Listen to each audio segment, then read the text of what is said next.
cheers you up, baking me a nice tray of sugar cookies. How about these cookies, sugar? We didn't have a message when we left. Oh, very odd. And so I wake in the morning and I step outside and I take a deep breath and get real high and I sit to the top of my lungs. What's going on?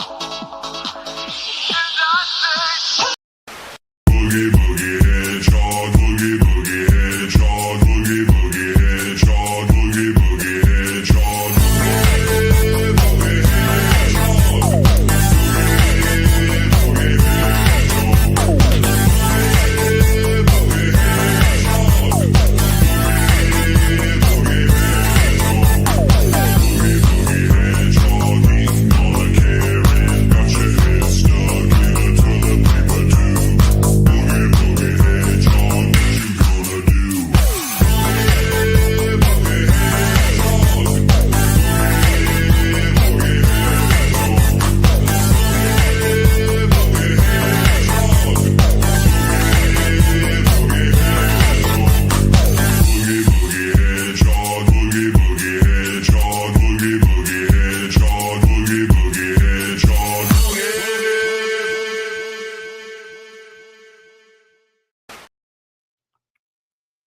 Hey, there we are.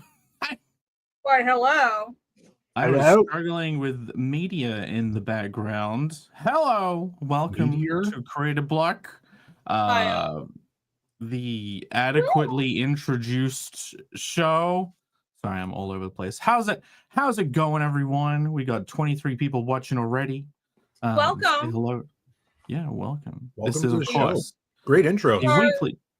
Yeah, we're the creative triad today. Oh yeah, Pat's not here. Apparently, he said he may be here. He said he'd be here late, I think, right? Yeah, he said he was traveling. He'll be here late, so he's like a vagabond. I distinctly recall him saying he just didn't give a shit about the show, and he was never coming back. Not he supposed said, to tell "Fuck us. you all." yeah, I remember. it's half of the course. He's been moody. All the success has gone to his head. Yeah. Hey, it's not long till it comes out, right? Like, what date in April does Vatican City come out?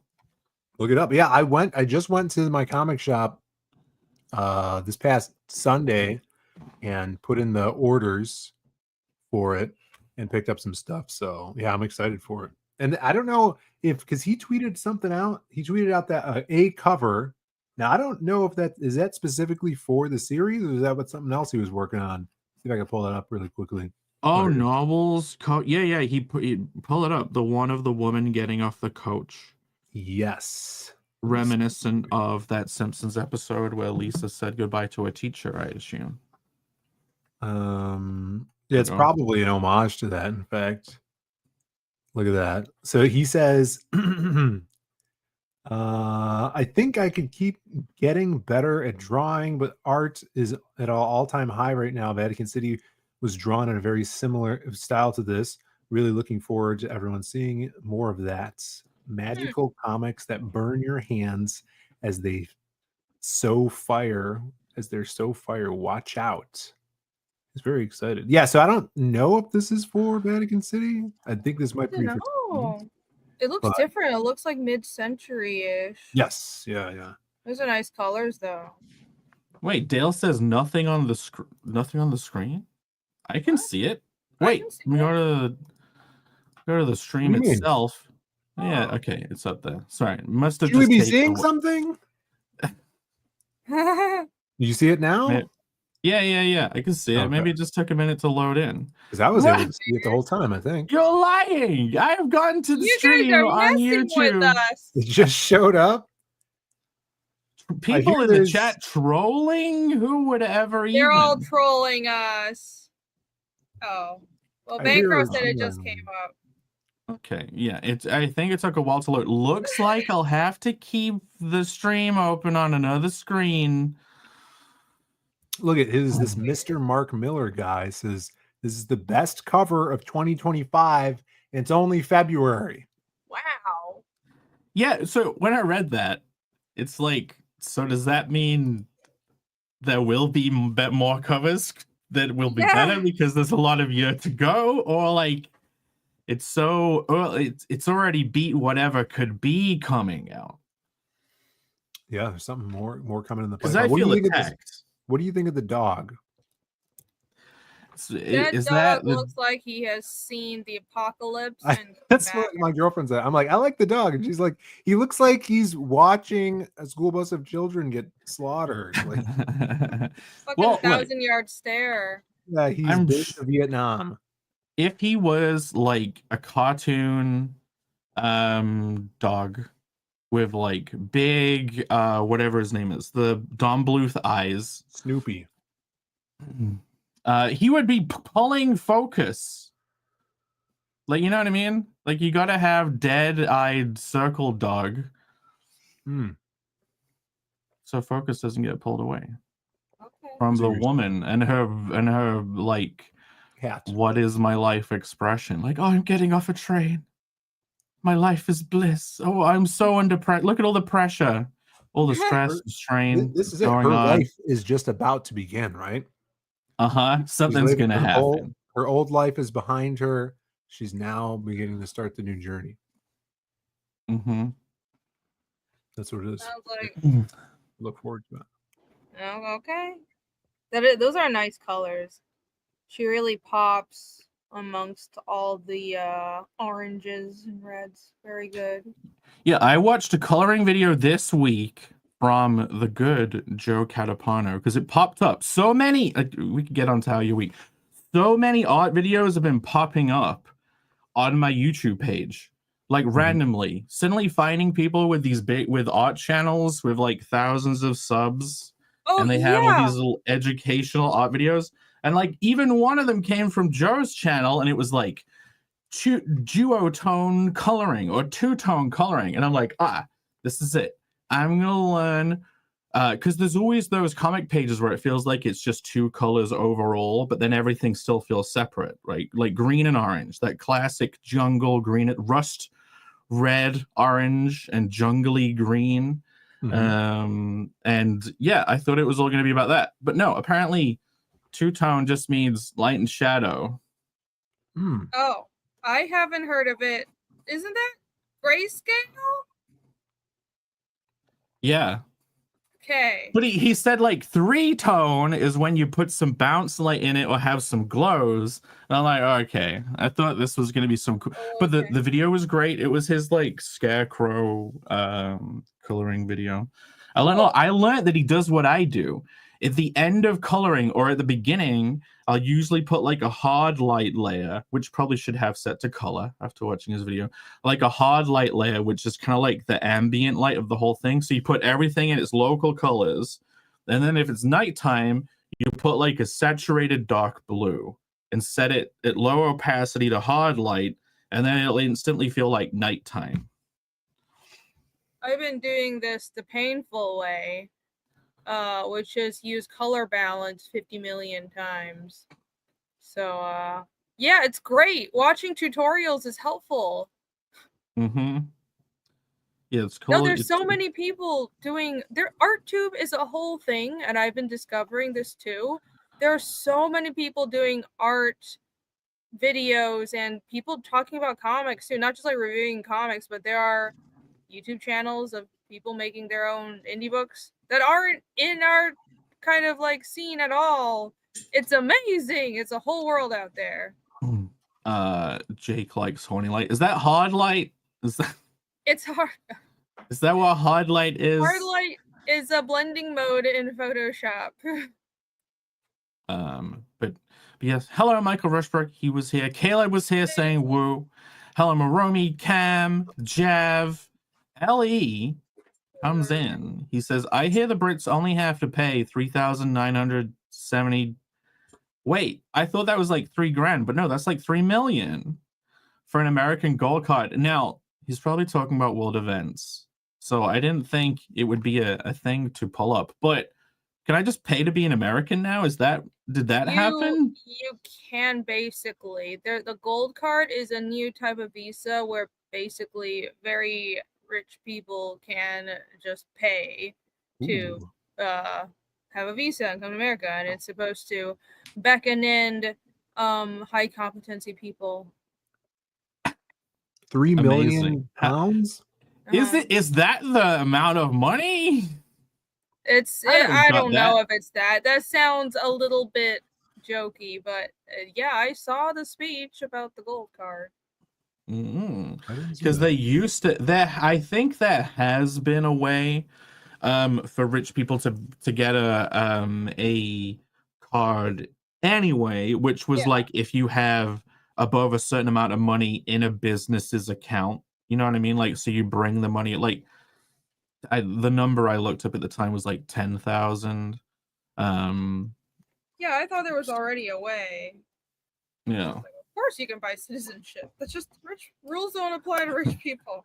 You can buy anything. Yeah. Dahlia says, don't call it a callback. Title of the show, I've been here for years. Yes. We will talk about weeks, but I am actually pretty excited to have a discussion about callbacks. And the biggest hater on the setup and payoff is not even here right now. Wow. He should be here attacking every point I have to make.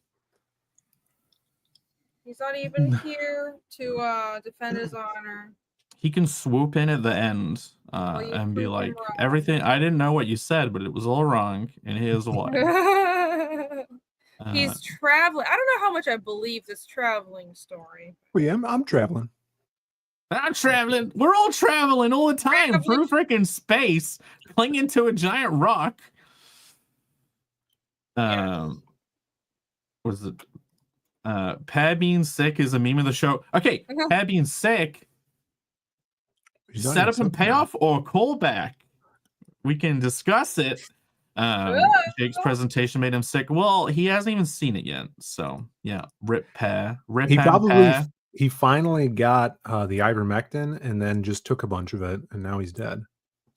Yeah, he say on the show that he was already doing it or had it because he hadn't received it yet. No, he hadn't gotten it yet. But here's the thing, though: he's dead, but now he's not gay because the gay parasite's gone. Okay, vote in the chat. Wow. Would you rather be dead or gay? Oh my god. Feels like dead every time, bro. Well, this is on your channel. Horse pace, Pat. Yeah, so I looked up to check out some recreational mech tea on Amazon over here in merry old England. And the only one they didn't even have the horse paste. They had like low percentage bird ivermectin for birds. Oh, yeah. Amazon I'm America, a guy, not a bird. So yeah, Amazon in the States definitely does have the horse paste. It's just there. Seen it. Yeah, and apparently zero drawbacks. Like, why would they poison animals? You know what I mean? Like, if it's safe for horses to consume, horses, I would assume, much more valuable than humans. Oh yeah, definitely. Great logic there. Millions. I mean, I can't win a horse race. You know what I mean? I definitely can't have someone ride on my back and take them into town. Like, there's a lot of things a horse can do that we kind of can't. And I think that this generally would mean that the owner of a horse, who's already going to be wealthy anyway, if said horse died because of tainted paste, that's a big asset. I would wager that one horse is worth more than all of your organs on the black market. Do you think? Okay. Here's the thing, Phil. The price of an organ is the price of someone else's body, because it's them swapping out parts using bits of you to keep them going and looking out for number one. I would assume to each person themselves is worth the most. Yeah, but a racehorse full, so it's worth more for sure. I don't know what direction this conversation is going in. So Phil, are you saying if I came into the ownership of a racehorse, you would trade me all of your vital organs for the horse? No, not mine. No? I wouldn't have anything to do with that money. I'd be dead. So clearly your organs are more valuable to you. Personally, yes. Okay. Right. Smart. Irene, I am offering you a racehorse. Phil is offering you ownership of all of his organs. You have to pick one. I want Phil's fucking organ. They got- Horse, more valuable. I'm telling you. I'll grow my own. I can't wait guess- for that organ growing technology. That shit's gonna be lit. I just watched this episode of Miami Vice, and this big French Canadian criminal owned a bunch of racehorses and seemingly a stable. All right, and he was a millionaire. So I guess I'm the only one who would go for Phil's organ. Oh my god! Now that was the setup. You can go into the discussion. Is that typically a setup and a payoff? Is one joke, a knock knock who's there within itself, a setup and payoff, or setups and payoffs in the important way? Are they more long term in the story? I picture Jake riding a war hedgehog into battle. You know, That would be great. Phil, you like video games slightly, I guess. Yeah, it goes down every day though.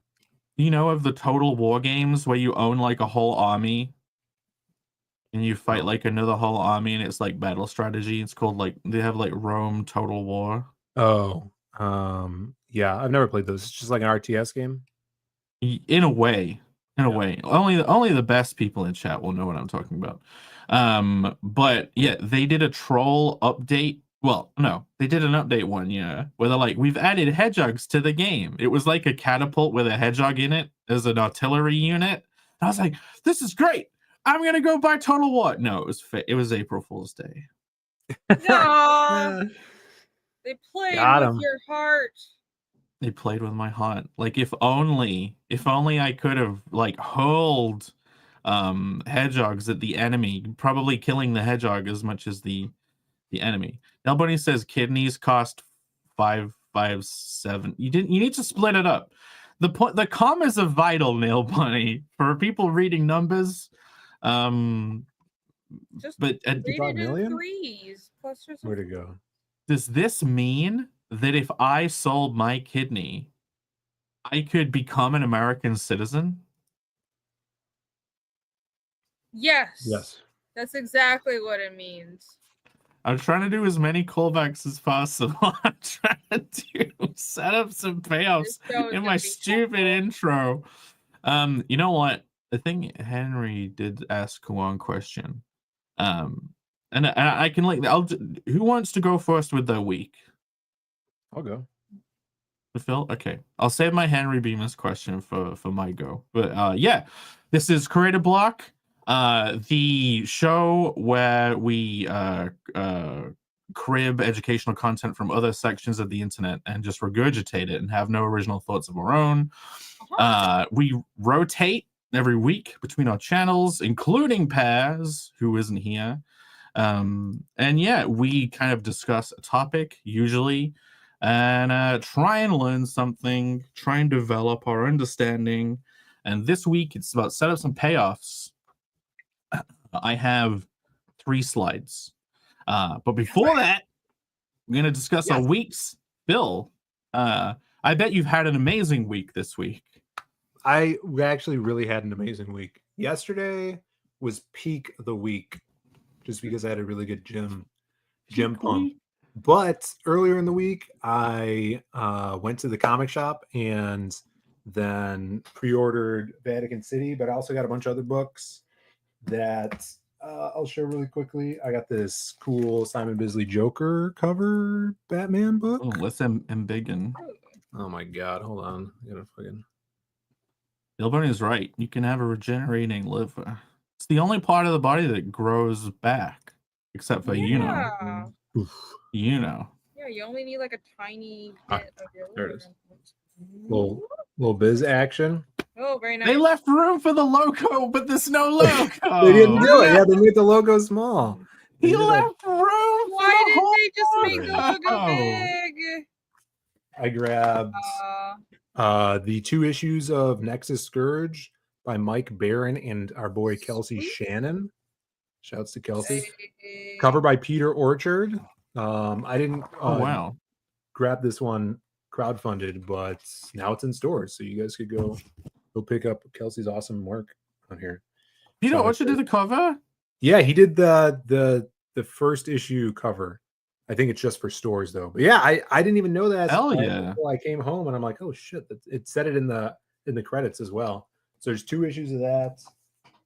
What's the dealio with Nexus? Because they're crowdfunding stuff, but then it's also in shops. Yes, yeah. So there was some other Nexus stuff like old Steve Rude things, but this publisher is called Alien Books. So I guess they're putting out Nexus Scourged through them. Return of the Warrior was there as well on shelves in floppy. And I think there was another thing that I recognized. Oh, and I grabbed this, which I'm excited. I haven't read a lot of or almost any Fantastic Four, but this is from a few years ago. Alex Ross's, he did everything on this, wrote it, colored, drew, and lettered it. So it looks super psychedelic, so I'm excited to read that as well. Yes, that logo incorporation feels very retro, very classic. Yes. Super cool. A callback to the days of yore. Yeah. I got this metrosexual dangle. I don't know if it's metro in the slightest. Where is the comment? Look, is Phil seriously still doing the homosexual? Why are you doing that earring? Phil, this is like someone trying to bring back a Hitler stash, and it's a comedy thing. Like, oh, I'm just doing a reference to that one comedian. It's my new look. I'm gonna do it when I go to cons. Everybody could get ready for this. Well, Phil, I just want you to know that we don't discriminate here. We accept. Appreciate it. That you're now I have a few. I could add. Should I add another one? Yeah, you should wear as many earrings as possible. You should definitely look as homosexual as possible. What is the genesis behind this new look for Probably 2025? Vash wears it or something. Vash. Vash the Stampede. No, Vash doesn't. I think he just has a stud earring. No, George Michael. Maybe you heard of him. Yes. No. All right. I know he's dead.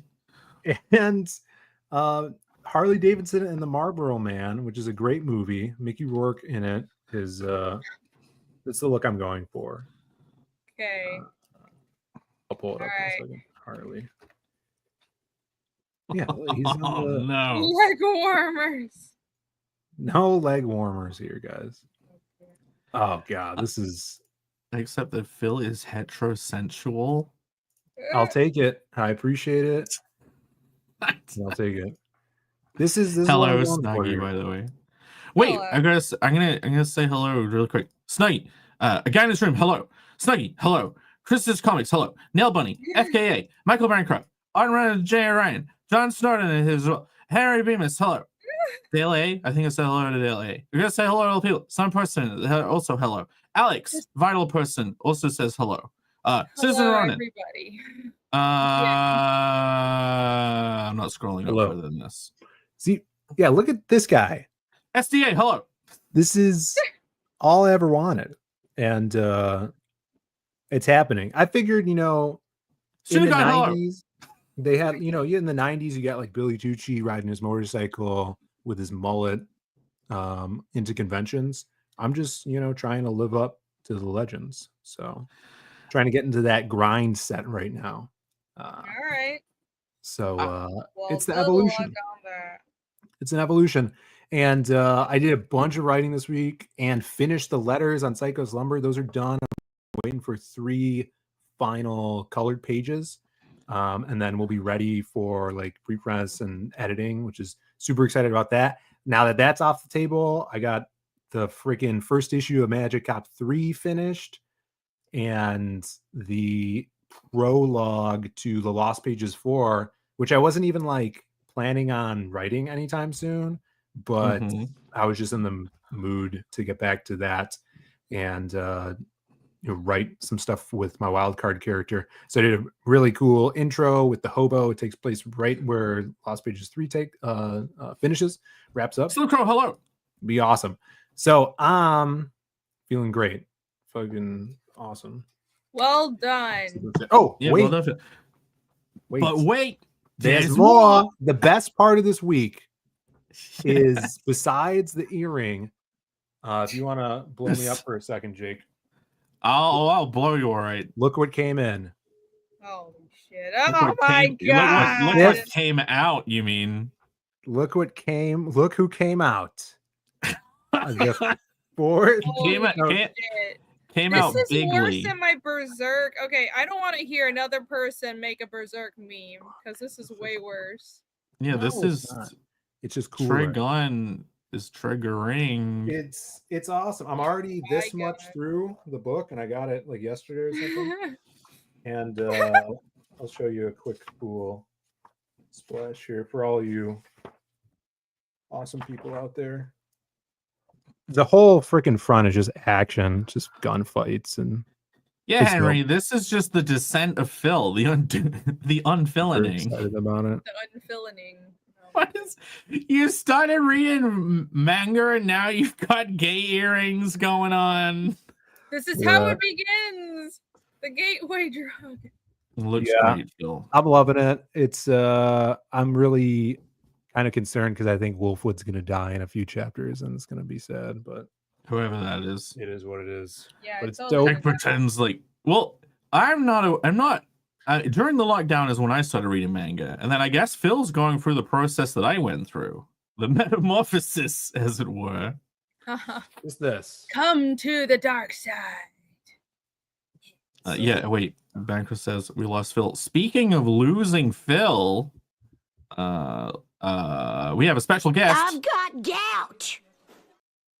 Hello, can you guys hear me? God. Yes, you sound Yeah. great too. Is there an echo or anything? No. No, you sound better than normal. Yeah. That's funny. I'm just on like the computer mic, but it's my dad's computer. Well, your dad Yeah, it has a sounds good awesome. computer then. It's like an old Mac. Macs, I guess, have pretty good mics. Yeah. I guess so. Did your dad say, "Don't click on my EXEs, son. I have got some very important EXE files." Yeah, they sometimes say stuff like that. Dads in general. I don't know. Yeah, they're silly. You're like, "Leave my viruses alone, lad." I'm house sitting the cats, but they have automatic feeding, and it's like a machine that I guess 3 times a day. And so the time I'm here, it's 7:30 is the time that the machine goes off, and it's a recording of my mom's voice going, "Here, kitty, kitty, kitty, kitty, kitty, kitty, here, kitty, kitty, kitty, kitty, kitty, kitty," and then the cats, they respond to that so much. They've been trained like Pavlovian style. They go crazy if you start saying that. I just said it and they went nuts. But Wait, they know so that's their that food. sounds kind of creepy though. So every few hours you just hear a disembodied voice go Yeah, and then the cats freak out, and then it's also the sound of like, it's like if you turn a quarter in a gumball machine, that's like they're just getting kitty food just kind of falling out of this gumball machine thing at 7:30. That's sort of how it works. So it's like a bunch of weird sounds and machines. It's very dystopian. It's very portends the end of humanity in some ways. I always wondered if animals with different types of hearing hear sound from a speaker different. Like different animals have different visions. So to us, a TV looks like a normal image, but to like an animal, it could just look like a bunch of lines flickering really slowly, like a slideshow. Yeah, because Oh, some yeah. animals like TV and some hate it. Oh. You can look That's up. interesting. Animals definitely at least see different color spectrums. We have really good color vision. It's one of the few senses that are better than most animals. Most animals see dichromatic vision, so they only see kind of like red and green. They don't see in full color, or at least like we have trichromatic vision. That's the coloring video I should have looked up. Dichromatic coloring. I'm sure Katapano has a video like that. Yeah, I Yeah, need to go back to Katapano's channel. Look up dichromatic. But Pear, Katapano, yeah. Coloring you- teacher. We all need it. Pear, you missed my whole week and my new earring. Yeah, Oh, Phil's you- gay now. You're rocking single earring. Yeah. I think that's cool. Speaking of my dad does that for it's like it's a Gen X. It was my dad trying to be Gen X, but he's a boomer. That's what you are. Which side is it in though? Which ear? I don't know. Is one gay and one not? I don't know. Yes, apparently it is very important. That was such an early Phil 2000s currently has it in the gay one. I'm just glad the cross isn't upside down, Phil. Never. Well, I'm left-handed, so I feel like the left ear is cooler than the right ear. That's right. The left ear is the straight ear, and Grok told me so. Okay, in his Chicago gangster accent. Hey, listen here. Back in the day, we didn't cotton to your types around here. Did you hear me read that? I did, yes. Grok it to me. Yeah, everyone should get all their information from Grok. If you ever have a question about life, philosophy, even the facts of the world, if you want to know card-hold facts and truths, you should ask the digital mind of Grok. Definitely trust AI with everything. You won't regret it. Whenever I'm designing a character nowadays, I'll do some initial designs, and then I'll go, wait a minute, I should just ask Grok. And then I'm like, make me an image of a character with these qualities, and then it makes one, and I'm like, okay, I get that's what you think this should be, but I'm gonna do something that's not shit. That still oddly helps in a way. It's like what not to do. Exactly. No, like when you're like first clutching at ideas, sometimes it's like, what do you even grab onto? If you're like, do me a design, and someone was to do the design, and you're like, this is exactly what I don't want, but now I know what I do want by looking at this pile of crap. Yeah, and then you don't have to pay someone $1,000 or whatever. You can just pay Grok $0 and then fire Grok. Yeah. Starts I talking fire down Grok. Can you talk to Grok yet through audio? Can you have like a phone call with Grok? You can do that apparently on like character AI. You can actually have phone conversations with characters. Creepy. Shit. Who's the guy? He's like the game show host. Is it Steve Harvey? Have you guys heard the Steve Harvey AI? No, not the AI. No. He's he gets angry all the time, right? I don't know. Like I've seen streamers do it. They just pull him up and they start talking to Steve Harvey while they're playing, and it's pretty hilarious. And I thought like Steve Harvey, I'm like, man, he's actually a really good conversationalist. The AI. You could ask him like really ridiculous questions, and he goes, "I see what you're trying to do there, and I'm not going to take the bait." FK says my hair looks purple. It's not. I just have a purple light on. You just saw her earlier. She was freaking painted purple. Yeah, it is actually better. She was bathed in purple. I'm trying a new look, guys. It's a new look. Well, Phil got done with his week. Seeing as you're on the run, on the road, novel. Why don't you tell us what's on the run? With you? Oh no. Well, did I tell you guys like Elon Musk put out the email like, "What did you do last week?" Or you're fired. Did you reply to him? Yeah, I might like do a spreadsheet because I don't think I could even do that. I was like, what did I even do? I rode my bike, and I've been learning the pump track still, just biking. And I'm super into the Lakers and Luka. I watch every single game. I'm like, I would fire myself.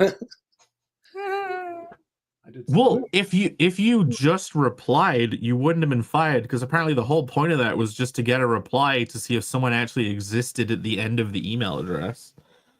Oh, I see what you're saying. Yeah. So yeah, good. I live to fight another day. I got to turn things around though. I haven't been the most productive. I don't know what I'm still trying to figure out, because I finished the big Millar project. That was so huge, and it was kind of crunching, and it was intense, and it was about a year. And so now I'm still kind of relaxing, but I shouldn't be. I need to get back into shit. Well, no, that was the big thing. You don't have to draw ever again. Yeah. You'll be rich forever. I just want to bike and shoot hoops. Oh, that's the other thing. I started at the Y. I started actually playing in pickup games with the high schoolers, and that has been sort of life-changing. Although I'm kind of sensitive to like being the high schoolers saying I'm a creepy old man. Like that would really hurt my feelings if they said that. So I try to not be creepy, but I'm worried that I try so hard to not be creepy that is creepy. Do you know what I'm saying? Yeah, that does seem a little creepy. Yeah, so I don't even know. I'm like already overthinking it. I'm like, I just want to tell people I'm an uncle. I'm an uncle. I'm not like, I don't like live alone. Like people wonder if I'm a pedo or not. I'm not like that. What? Maybe hanging out with adults instead would be a good idea. Have you tried hanging out with people your age? Yeah. Yeah. Well, when I go to the pump track, it's all 10-year-olds. So I hang out with 10-year-olds at the pump track. Oh my God.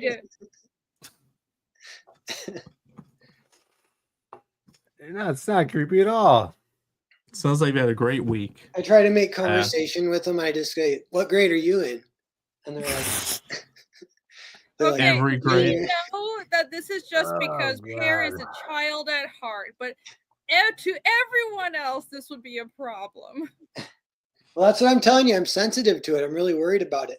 But it's really good exercise. And I did know one thing that's kind of funny is if you are like physically exhausted, it does break down social barriers where you would be like self-conscious. So I do strike up conversations with like everyone, and that's kind of fun. Like I feel rejuvenated after being physically exhausted, and then talking to strangers.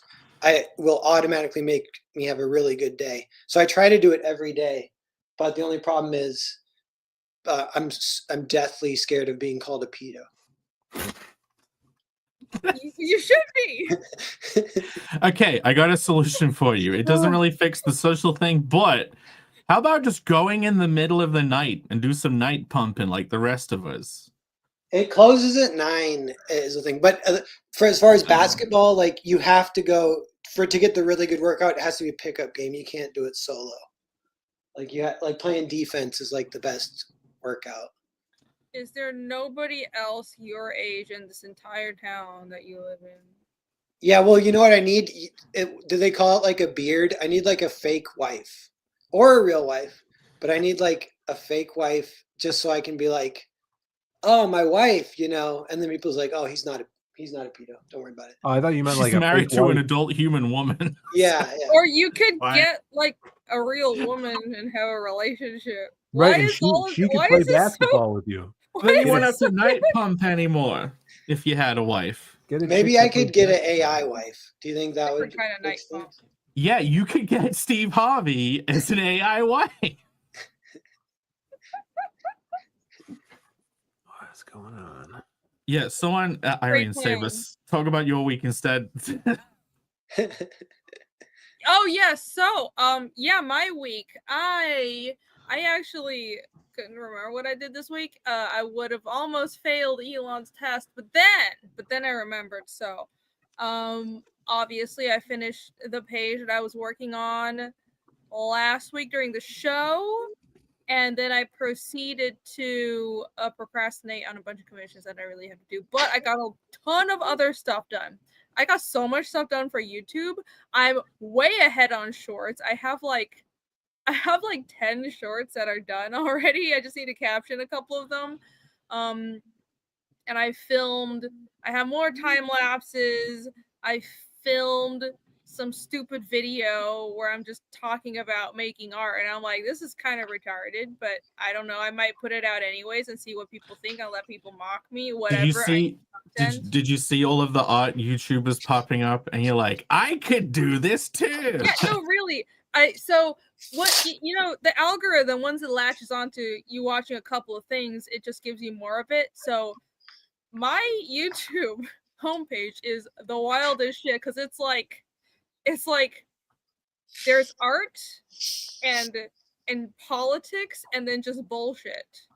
It's the most and true crime, and it's a complete mix. There's no unified theme at all. But then but yeah, there's a whole section of YouTube that's just people making art and people talking about their comics, and that's the whole content. And a lot of these people have a shit ton of views, and I'm like, what is this world that I didn't know of?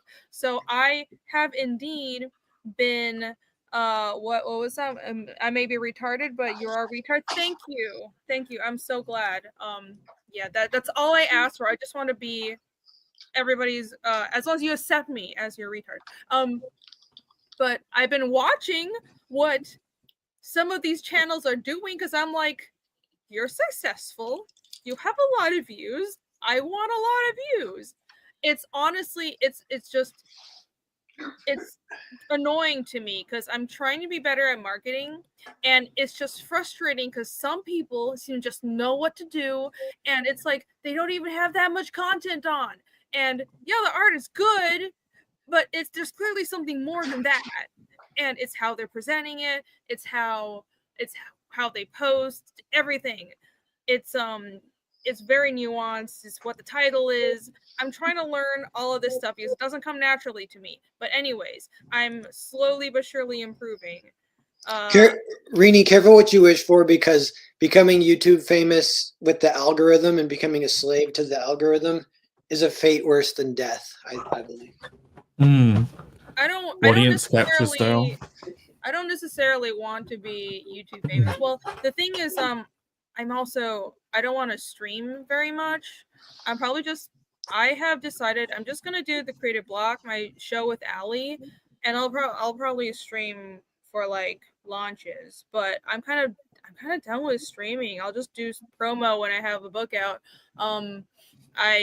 It's too much of a time sink, and making videos and shorts is more worth it.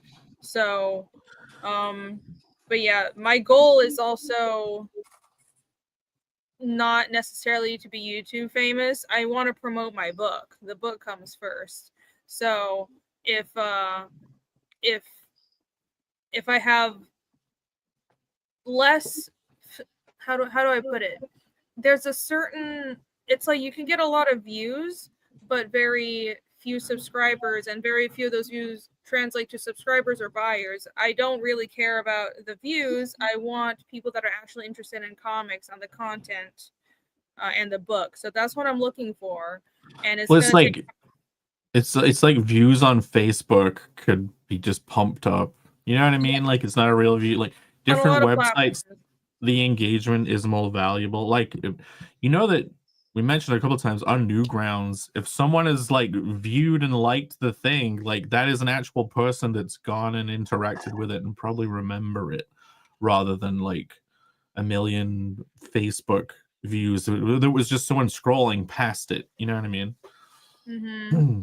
Some person mentioned Proco. Yeah, Proco is an artist that does these tutorials. Huge channel, ridiculously big channel. He does do it right, and it's nice.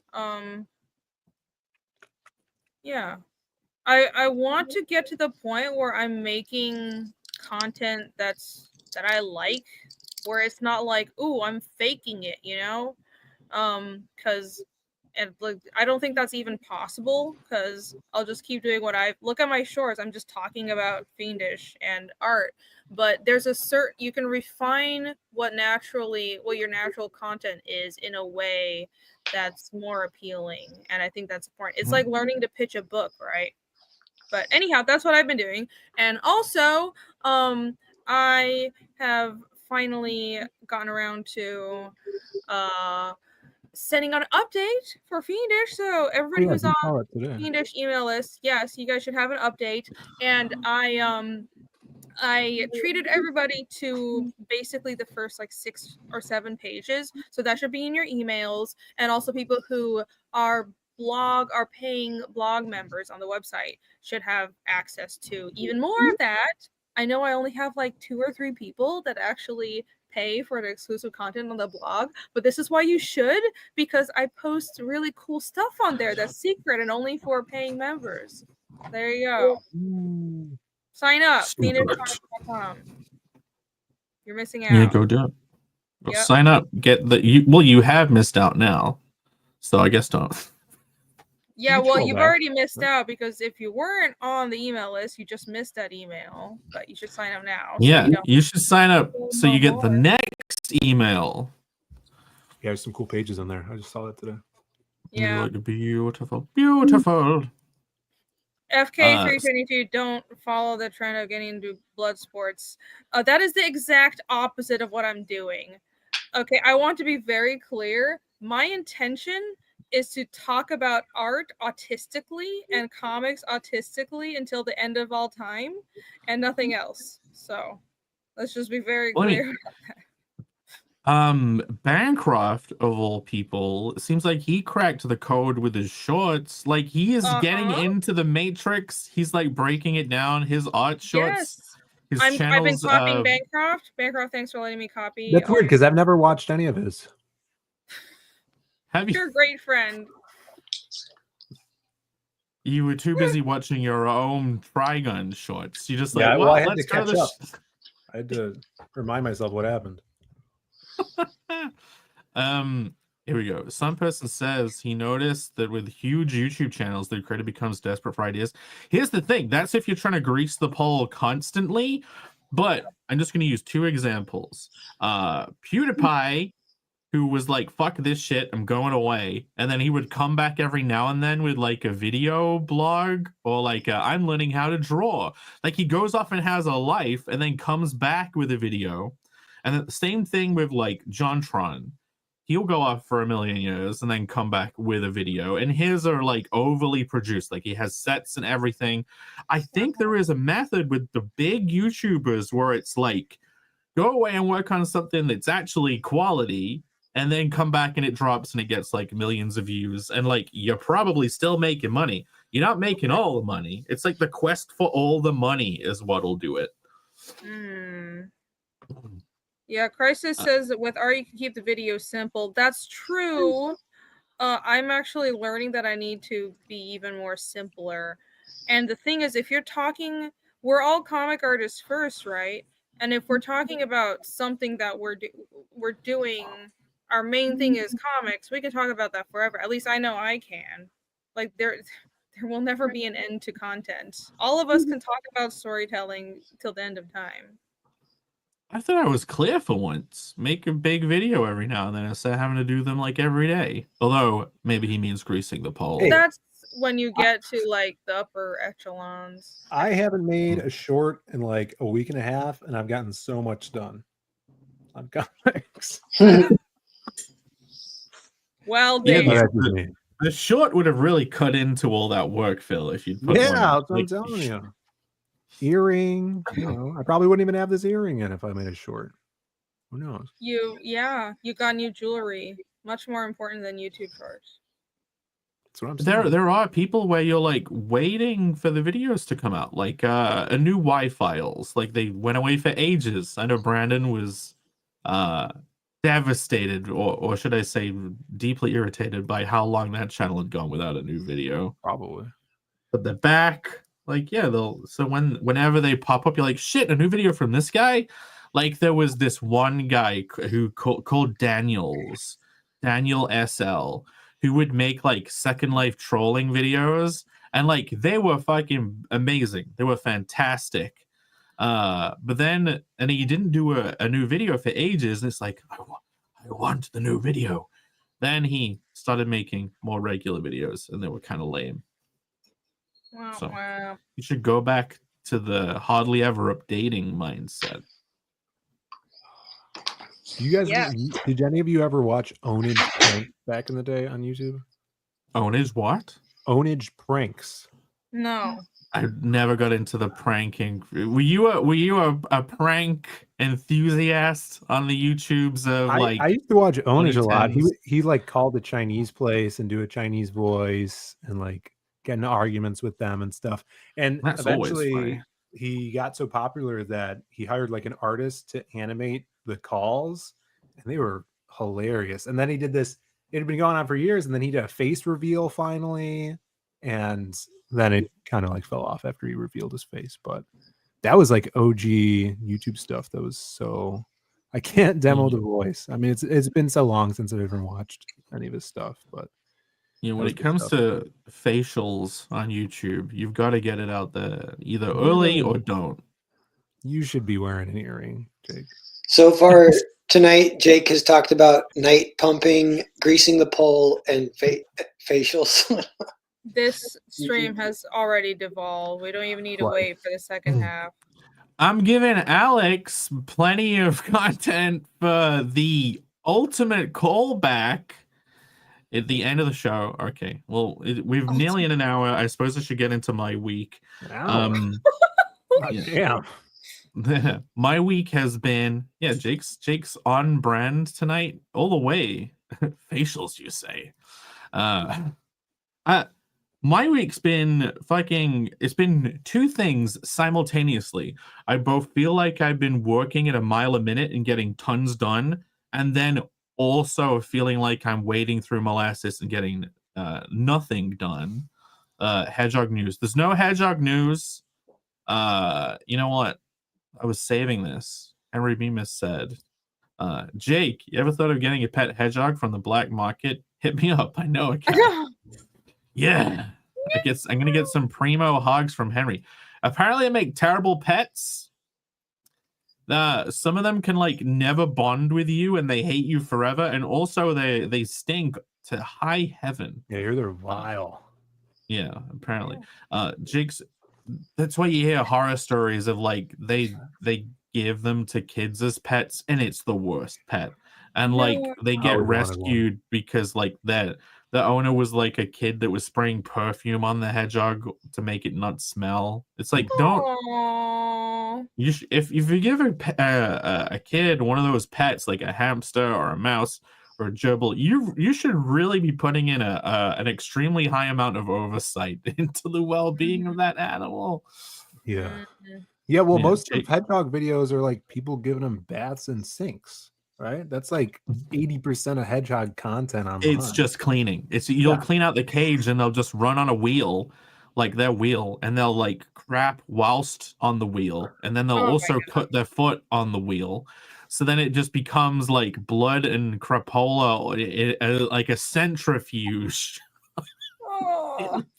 At least with little hamsters, they're in pellet form, so they roll around. It's such a fucking disaster. It's not like all rodents are like that.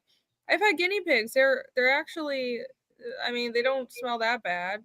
Just nice and neat. Pick up the poop, and that's it. Welcome, K-pop junkie. Hello. Yeah, they are apparently super stinky. Rats, on the other hand, wonderful pets. I saw a video of a rat in New York doing a little dance with a guy who was also doing a dance. I have a friend who would keep rats, and I honestly don't know how her and her husband do it, because they are very smart and have really big personality. The rats, not the people. The people are smart too. But anyways, people terrible non-personalities. Rats don't live very long, but they just like every 2 or 3 years they just recycle their, like they have like 10 rats and they just love them. Recycle the rats into like but they don't live that long. shade? The rats die every 2 years and it's so sad, but they're really good pets. They eat their babies, the humans, not the rats. That's like one of your tweets that you love posting, Bear. Bear just barreling in here with that commentary. What was my tweets? Do you guys see that art I posted? They got kind of a lot of likes. Yeah, we got a good 10 minutes out of it at the beginning of the show. Oh, cool. I was thinking about Jake doing your thing where I put that on eBay auction. I think I'm gonna do it. Yeah, do it because I have that original one, and it looks pretty good. It's pretty good in black and white. You got to do it. What is the cover on for? A stream though? You got to do it on a creative block. Well, it's for the Narzac project, that's what it's called. It's called Everything in This World Belongs. Nothing in This World Belongs to Me But You. It's a Western romance-ish thing, but it's on hiatus. It's not greenlit yet. But your boy Zach loved the cover, but we just aren't doing it yet. But I can still sell it. But I don't know if it's not greenlit. Does he think that's even harder to sell it? Well, I'm trying to think. The value of art is its context, and the context of something being a cover, for example, is a big deal. It also, if I had cover art, I personally wouldn't put it up for auction until people had the book, so people have actually built a relationship, a context with that piece of art. But that's not that important. Just make sure you do it on a show, and then close it on a show. It's working for Bancroft. He's cleaning up with his freaking auctions. Yeah. Oh my god, I need to get on eBay. He does eBay Yeah, and cool. launches it on a show and closes it on a show. Yeah. Yeah. On Fridays. So actually, guys, tomorrow, go to thelucentcomic.com, I assume, look at the most recent auction, and it's prime for sniping. Like he has one that's closing tomorrow. So go and have a look at that. I don't know if he has a wrench. Bancroft, you can post a link to that eBay auction in the drop the link to your eBay auction directly in the chat. But yeah, shit. In fact, I didn't even talk about it. How was your week? Look, speaking of Bancroft's auctions, You got yours? Look, I got mine. Nice. There it is. The Le Marechal, who I think is gonna play a tandem role with another character in the future. I have suspicions about this character's relationship with other characters. But yeah, I love it. He decided to sign it in pencil for some reason. You can't even see it. The pencil signature. Look. The pencil signature. Why did you do that, Michael? Jake, that's apparently ink. You're supposed to ink over it. Yeah, I can ink his signature. You can just sign it over your name over his name. Yeah, he said that apparently in printmaking, pencil is the way. So like it isn't just him with his like spreadsheet of all the faces he's ever drawn, like being a madman. But yeah. So if you want one of those, one of them is available right now on eBay. Click his. Did he even put the link in? No. He's trying to play it cool. What do you Google on eBay? If I Google Michael Bancroft eBay, look him up. Yeah. Yeah, probably. Man, another part of this week, I tried buying the Tomb Raider comics this week. You know the Top Cow Tomb Raider ones of the past? Yeah. They all have really cool fucking covers. Oh, there you go. He's Mike got Turner. the link. I think they had variants, so I'm not sure. But apparently the first 15 issues was like all one long story. And I really wanted to get them. And there was a set of the first 15, and I was looking forward to sniping it. I was all ready, and then I fell asleep. And I slept through the auction, and that set sold for $22. And I was gonna the highest bid I was gonna put in was $100. I would have put in 100 just to snipe it at the last second. Like, yeah. Some motherfucker out there got that set for $22. I'm sure you could just buy a trade somewhere. There's no collected edition. So there is a hardback collection. It's like $150 plus, and that's just the first 15, and it's out of print. And apparently there was also a binding issue, so some of them looked a bit knackered. But apparently, after doing a bit of research, this July they are bringing out like bigger omnibuses. So there's like it's coming out for like around $80 or $90, so less than my highest bid. And yeah, it's a collection of not just the first 15, it's like a ton more. So yeah, if you've ever been interested in Tomb Raider comics, then don't check out. I just want to check out. I'm not going to dox anything on this. Okay. eBay definitely don't page. dox anything. I'm going to check. They said moral of the story is never sleep. Correct. Yeah, I was an idiot. Or at least get someone to wake you up. But yeah, instead of buying this, instead... Well, yeah, look, 250 Australian dollars. Someone should try sniping. But yeah, it's enough. It's enough promo. Other than that, other than the Tomb Raider comic hunting and getting disappointed, but yeah, it's been a lot of work. I have written the first Connell the Barbarian side quests story, which is because I found in looking for cover artists, I end up finding a internal pages artist that has good expressions, which is really important for Connell because of the comedy through the expressions on the faces. But yeah, I have done the script, I've done the layouts, I've started doing character designs, but yeah, that was my week.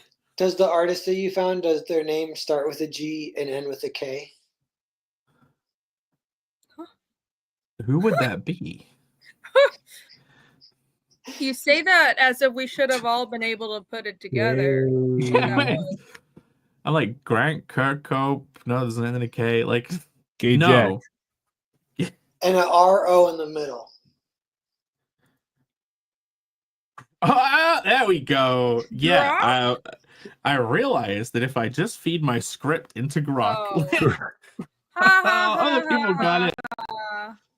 Gronk. Guys, I'm such a non-AI purist that I didn't even think of that option. Well, I don't think Brock would do expressive faces accurately, so it would not. And guys, I'm not going to talk about it that much because like we're focusing on chapter 1 right now, which you can back at connellcomic.com. In fact, I had the first person emailing me asking me where their book was this week, which was great because I was like, man, I'm glad the fact that they're checking in on their order to see like, when am I getting this? Like, and they only ordered in like February. That means they're excited for it. You know what I mean? Like, so I was like, thank you very much for checking in. But yeah, later this year. So within this year. But yeah, first writing a story for someone else. And I'm doing, probably the same thing Irene did, where you probably too much work. Doing a 0.5 chapter? I'm so glad that everyone is on this 0.5 chapter bandwagon. I'm very flattered. I am not. Well, here's the thing. I'm not one of the people who steals 0.5ness from you. It's an entire separate series. Connell the Barbarian Side Quests #1. So at least you're giving it a different name. So you have the mainline Connell books and then the side quest books.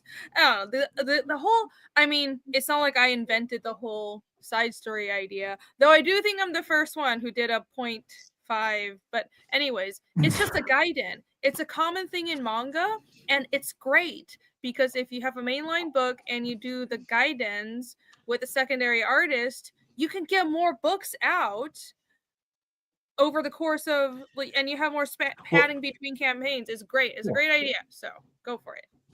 Yeah. Yes, Rainey. You invented. No, when she says 0.5, she just means introducing the naming suffix of the numbered 0.5, which talks about reading order. Yeah, Becca, that's exactly what I meant. That's exactly what I meant. I invented that. Which it definitely has existed. But well, then. Yeah, so the concept of like you're doing it, Bancroft's doing it, you have your main series, you have this smaller story side books drawn by other people. This week, I was looking into everyone's favorite, Mike Mignola, with his Hellboy series. Very popular series, apparently. Apparently, he did the same thing with Hellboy. He had the main story, and then he had like episodic side stories that let you explore the world in little bits, either there. Yeah, those were the best.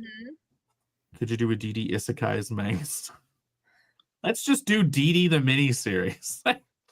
Slim Kirk. That would be very popular. How dare you mansplain? Yeah, no matter. Let's not focus on what you're saying. How about I reframe this to what I'm saying? So insulted. I got a peek at some of your work, Jake. Phil saw 2 of the character designs that I did for this. Yeah. I'm excited. It's just gonna sit, and that's it. I just looked at them. No, I'm excited, and some of the story stuff was, I don't know how much you want to. Oh yeah. So our relationship, I don't know how much you want people to peek behind the veil of. Phil is blackmailing me, demanding I send him all of my ideas directly. He's like, as soon as you come up with a new idea, you have to send it to me in script form, so I get first refusal. Yeah. That's first refusal. No, there's the process to writing, where it's like, think of the idea, and then I do like a plot summary, but it's broken down by scene. And like the point of writing that is so someone could just read a couple of pages and they get a gestalt overview of the whole story, so that they can like see the connectivity. You know what I mean? They, without having to put too much of an investment on reading to review it. And yeah, I gave it to Phil. Yeah, that was cool because that was like, I mean, like old school traditional like plot breakdowns of like, here's a scene, here's what happens, and the main points right now, and that gave me like, and what it was maybe like 3 actual pages of stuff, and then that equaled to however like a bunch of actual pages that would be drawn. So it was really simple and nice little bites of information, and you get the whole plot of the story in that, which is interesting. That would be cool one day to maybe, once that's out, to go back over and show show the viewers how you plot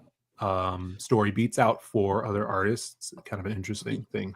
Yeah, because like it's the point of Sketchy Starts is to show some of the like behind the scenes stuff, but the first Carnal doesn't have that plot summary. That's like a newer thing, but this one does. I'm thinking I might print it in the book with that's a cool idea. So people can, because it's a whole character was introduced in the going from the summary to doing layouts. Like a whole character came into play and became an important role just from storyboarding it out. So yeah, you go from just that thing, like making a quantity of pages that each scene is like, this will be 1, this will be 2, and then you actually go and try and lay it out, and it's like, oh, it turns out this was actually 2 when it was 1, or it didn't actually need 4, it only needed 2. Yeah, so much evolves from that process. Like before the show, I was telling you, Jake, that I just finished like issue 1 of Magic Hop 3, and you're like, is that like plot broken down or full script? And it's full script for what I've done. So like that's ready to go, like for my brother to see, ready to go to art. Like my plot stuff has already been done in a separate document that I'm constantly going back and referencing. And in fact, when I get to a certain page, I'll go back in my plot and highlight that I've already swiped that off of the, I've already used that. So when I come back, I know, oh, I'm here on my plot listings, and then here I am with the script. So those two could feed together. But Phil, yeah, the process of that is very interesting to see other people's versions of it. Sorry, I don't know if this is super related. I have been wanting to ask someone who doesn't do layouts but just writes scripts. So when you're writing your panel breakdown, when you're going from page by page or plot summary to actually breaking down all the panels, do you visualize it in your mind, or do you just kind of go by, how do you do that? Yeah, what methodology are you using to actually break the flow into panel? I was gonna ask the same thing. I need to draw it. Because Like it's the same so step. alien to us if we're just going straight to layouts from a loose thing. Yeah, and I've been told, like my buddy Chad, he's like, you should try thumbnailing them for your artists, because I mean, like Alan Moore, Grant Morrison, they all have done that in the past. Like Alan Moore did thumbnails for Watchmen, but never showed Dave Gibbons. And I remember Dave he was telling a story the first time he went over to Alan Moore's place. He went and he had all of the Watchmen thumbnails on his wall. He's like, why aren't you showing me these? He's like, oh, I'm just doing them so I know what I want, but you have your interpretation of my script. God. Which is crazy, because that just makes it so much of a denser process for a writer like that. And his scripts are, I mean, infamously dense. On top of it, his scripts are so detailed. Right. which so Yeah. that's a huge workload. I haven't done that in years. I did like really shitty sketched out thumbnails for the original Silhouette comics that my brother and I would do with photographs, and I would like thumbnail out the panels for him because he was making them in Photoshop. But I just have them on my head, and if there's anything specific that I know I want, like panel 1, I want it to be a top to bottom length vertical panel, just for whatever reason, I'll put that in there. So if, or panel 2 is going to be the largest panel on the page, that's going to be the anchor shots. And if I have any ideas, I put that, heavily describe it in the script, but everything is left up to interpretation of the artist because I don't want to take away from their creativity. But I understand that, like, if it was paneled, it would probably go faster for the artist, you know?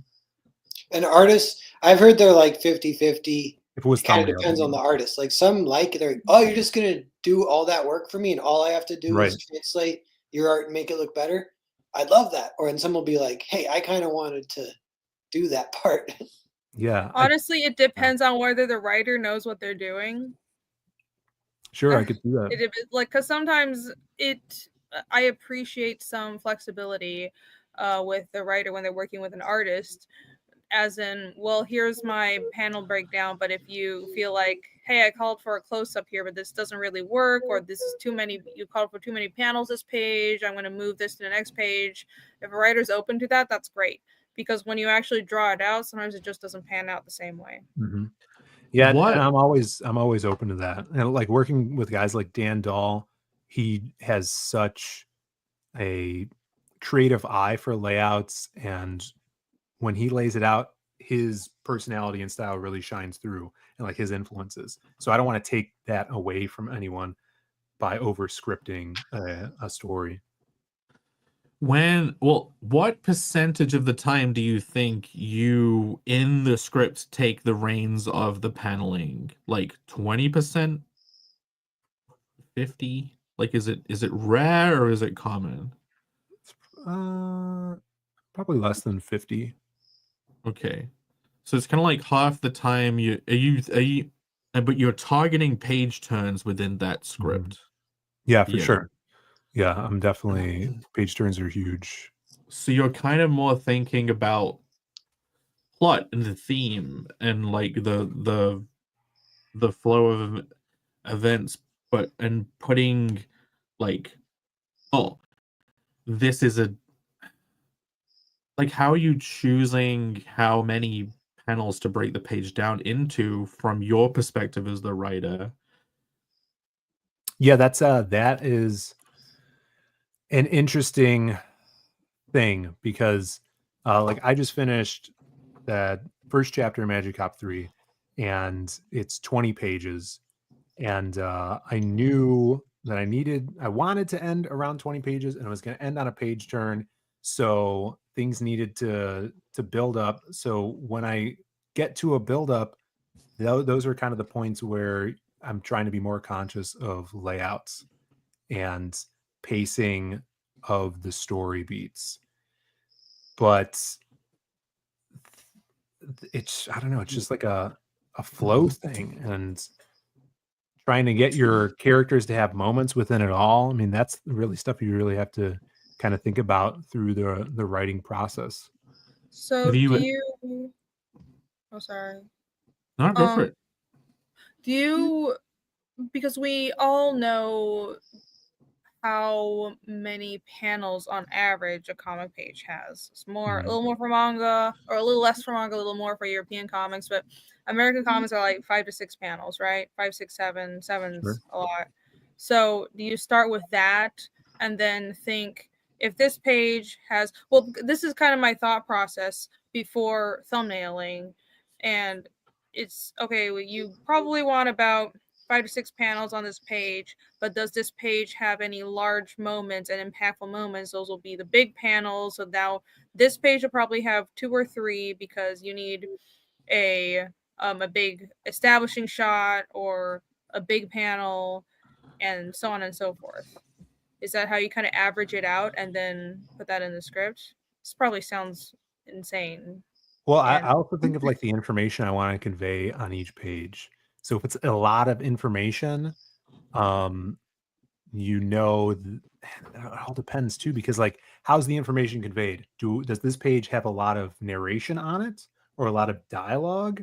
Then you have to totally take that into account with panels. So if there's going to be a lot of narration, you might want less panels and kind of tailor the scene to have a more impactful anchor panel. So there's more room on the page for the narration boxes to breathe or the dialogue to breathe, or like if it's like what I like to do with like flashbacks or montage scenes, I try to take advantage of like the 6-panel grid or 9-panel grid where things are happening beat by beat. If you're flashing back or it's more of a montage through someone's life, really kind of reach into your toolbox as a comic book creator and use things that other people have been doing for decades.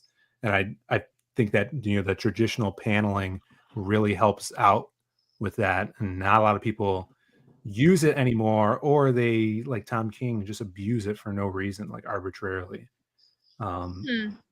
So reading comics really helps to understand when to use certain types of panels and when to consolidate panels for conveying information, or when to control reader speed. That's another thing that you kind of have to worry about.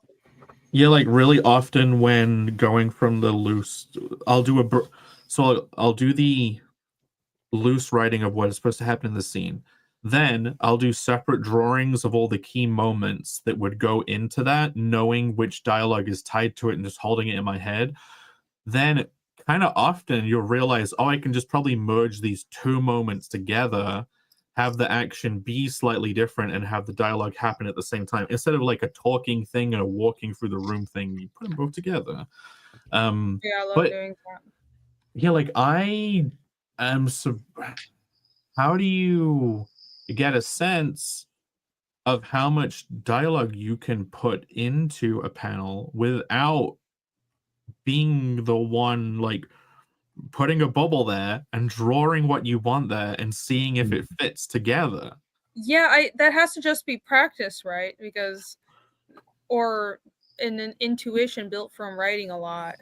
Well, a lot of the times, if I know, I do almost all the time full script. So as I'm writing the script, I write the dialogue. So I know around how much dialogue is going to be in each panel when I give it to the artist.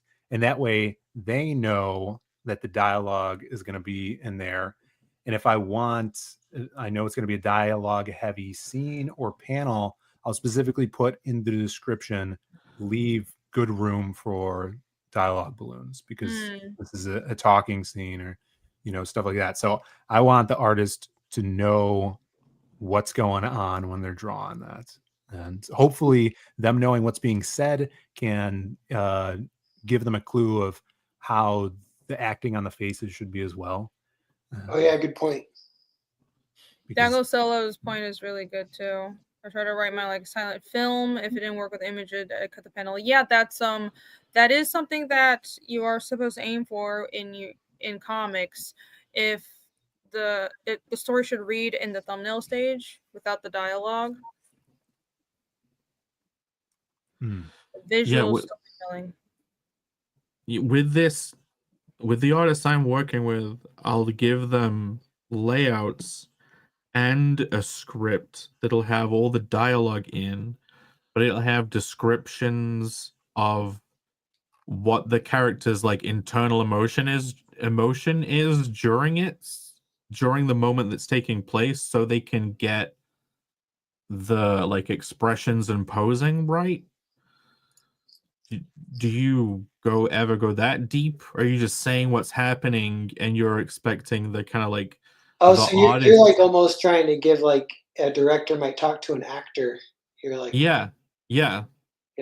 That sounds like fun. But even with that, when I've talked to voice actors, you have too, and usually if you just give them the context I guess sometimes it could help to explain, but a lot of times the context is all they With need. with any voice acting, it's been the line, and then it's been like the color coded emotion to say that line with, uh, which is usually like one word or a couple of words, and it's like on a big spreadsheet. So they still, it's like a broad direction rather than a specific one.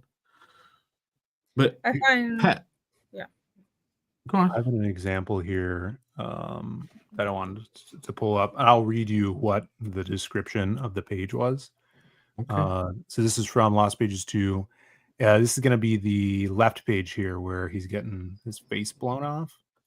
We gotta check to see if it's come up. Hold on. It's not appeared yet on the stream. my It is God. taking Why a is bit. this stupid lag? Tell us when you can see it. Yeah, the chat doesn't see anything help us. currently. Here, pull up a comment because I think. Oh, does that reset it? Let's see. How's it look now?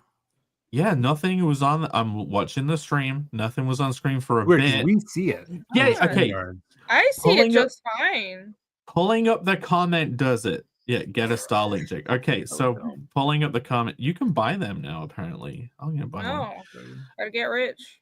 Phil, so change the aspect ratio of your damn internet browser window so we can actually Holy see. shit, yes. Hold on. I'm in. I have to do this. Oh, the win. Oh, there we go. Cool.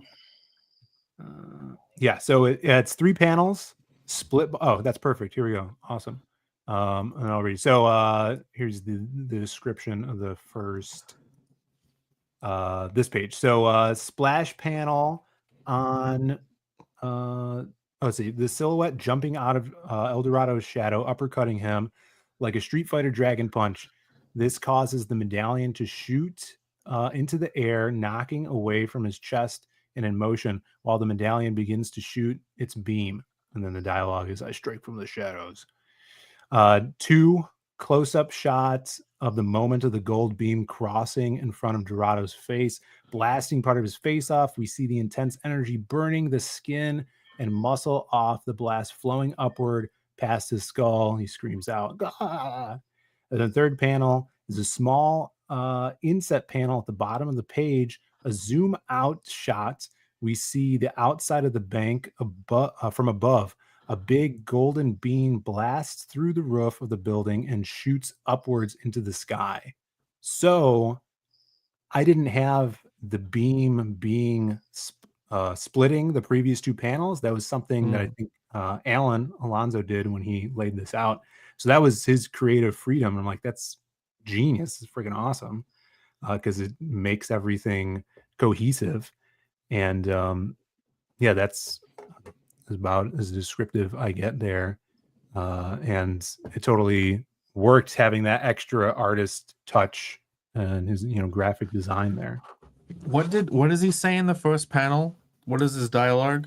"I strike from the shadows." Yeah, I think it's a continuation of what he said from the previous page. Can this is just, I really want to say a way that I would have laid this out differently, just not because it's like better, but just I'm looking at this and my brain's just making images. Imagine if it was like the first panel is smaller and he's in the shadow and his like eyes are in the shadow and he has like his arm leaned back and he says, "I strike from the shadows." And then the next, and that was, yeah, like I guess half the height. Then the rest of the space that remains of those 2 panels is like the guy's head. So it means that this beam can end up like shooting across the page down to the next panel, right? So like it would be the guy's head looking up at the camera from above, and his head, the medallion's like in the middle of the panel shooting down, and his head is like the flesh is like ripping essentially like down into the next panel, but it's like post punch. So you get like, you would have the reel up, and then in that giant splash panel, it's like he's punched him and this action has taken place. And then like the brain does the gap between the panel stuff. I don't know. Right. Here's the, hold on. This is the previous panel. So he's like coming from underneath him. He's about to grab his dong. See that? No. Yeah, sweet. Eh, There you go. that was a funny Little panel. example of scripts. And this was interesting, this story too, because it was my script to Alan, Howl Comics, who did the layouts, Great art. and then to Maxie, Great. who reinterpreted those into his style and did the finishes. So it's like 3 passes, but friggin' sweet. It was really fun. Yeah, it's great. I like that motion he comes up through the hole in the ground to do a punch. Like he's a freaking ghost flying up. Mm-hmm. I know we've got sidetracked, but I want to get sidetracked even further because Pear, when you work Great. with it, you usually write a film style script and turn that into layouts yourself, right? Yeah. Yeah, I was thinking about that. Is like I'll be writing the film script and you're just writing kind of what needs what it's kind of similar. You're just writing what because it's a bad script if you like overwrite it, you know. So you do, but you don't want to underwrite it either. So you get if you write what's just there, then it does translate pretty well to comic, and I can kind of pass it off to other artists, not even just. It's not like it's just for me, but that's part of the rewriting process. You read it and you're like, with the description, you're like, is this enough for people to understand what's going on, or is it too much even? And I can cut some stuff out or add stuff if I have to. So if you work with an artist, have you before given them just the film style script that isn't broken down into panels? It's kind of like as if it's a film, or because I remember you saying you got really more so in the weeds with Cerberus because you wanted to you had a specific vision for that. Was that broken up into panels or was that film style? Yeah, that one was started as a film script, and then I did a pass and broke it into panels. But a lot of that was just saying page breaks and panel breaks. It's almost not changing the dialogue or the description. And then I have worked with artists here and there where I just sent them the script and it hasn't been broken down, and I let them break it down. I think that's a little bit how me and Jared are doing Hotel Story. Because we co-wrote that script, but we didn't break it down in the script process. And Jared is doing all the layouts, so that's like on him to do it. But he just takes that script and then turns it into a comic. And if you're the artist receiving a script, what do you prefer having? Do you want a film style script because that's kind of like the world you live in, operate in usually, or do you like having what Phil would have probably given to his artist, which is the broken down specific panel by panel? Like either one, I think almost like 50-50. I don't care. They're both fun, but I think I feel pretty comfortable if someone did hand me a film script, I could break it down myself. But a little bit of that too is, if someone did that to me, I'd want them to be conscious of the budget, because if I add a bunch of pages, if I do it in a lot of pages, to get more money or something. So it's good to have a little control over that. Oh, true. Okay. Yeah, like I because I've never worked with an artist before, I want to give them as much as possible so they can like do the best job. But sometimes I wonder if it's like doing too much. But I want to know they can always change anything. So, but Scripting methods are interesting. I one time saw, I think it's in the back. Tom King did this Swamp Thing with Jason Fabok. It was like a one-shot story. It's really good. Jason's art is insane. But in the back, it was when Len Wein had just passed, so they did like a little tribute to him and had his scripts for a unreleased Swamp Thing story he was doing with Kelly Jones. So he had his script in there, and the way he scripted it was called like the slash plot method, and it was very loose plot where every time there was a slash, it would be the next panel. So he was still paneling out, like quickly paneling. Like he probably could have written this, like, I don't know, in a few hours. So it was like, Swamp Thing brooding, standing on a gravestone, and then he'd do hit enter on his typewriter and then put slash, and then that's the next panel. And so it was just like 1 sentences per panel with, I don't think, any dialogue. And then that's what would go to the artist. Artist would draw it, and then he would dialogue it afterwards. So there's so many ways to do that. And like that stuff too, that's, I would imagine, common in the industry, because these guys are doing monthly issues, or, we're trying to hit monthly deadlines. We have the ability to take a lot of time with our stuff. Yeah, I mean, talking of harsh deadlines, the people who have the harshest deadlines is the manga world, and the writer is the one doing the breakdowns on that, which is where the kind of like the more thinking you come from, Irene, and like you've worked on a 0.5. I want to ask you about how you worked on, how you scripted for that, or to talk about that, but then also like if you're changing how you want to do stuff going forward with other 0.5s possibly.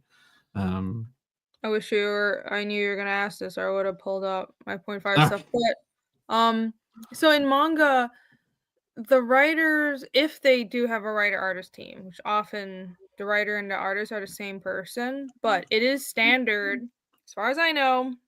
I'm not Japanese, but according to Bakuman, in Y, I am in fact not Japanese. What? I know. In apparently it's standard for the writer, even if they don't know how to draw, which usually they don't, they're not expected to know how to draw, to do just stick figure layouts along with the script for the artist in manga. And you mean this? There you go. Yes. You mean this manga series? Yes, that manga series that is about drawing manga. That is. I heard that's good. It's good. It's really fucking good. Novel, have you heard of this? Yeah, I've read that one. Okay. So bad. So Phil, have you not read it? No. You should read It's it. from the guy who did Death Note. Yeah. The same artist. I think it's a different writer. I might be Phil, wrong. you would fucking love this. It's like a uninteresting. perfect balance of like craft talk and actual story and real life and fiction. Okay, so Jake's camera isn't just flipped for us. Huh? Yeah, your camera is mirrored for everyone else, right? Jake's Am I camera is facing- mirrored. Yeah, I'm you're facing- flipped. Facing me. No. The words are camera's flipped. Like flipped. everything's All the- backwards. Yeah, all the Oh, words. okay. StreamYards does this thing, like it flips your camera if you're hosting. Well, I can't. I'll just use my like material transposing powers and flip it. Oh yeah, I'm like, this is Max Makomakma. Mamukab. Amazing. You Yeah, guys should read that. It is. It's very good. You guys should read it. But yeah. So actually, it's not the reason I did my 2.5 script the way I did, in which there wasn't really a script.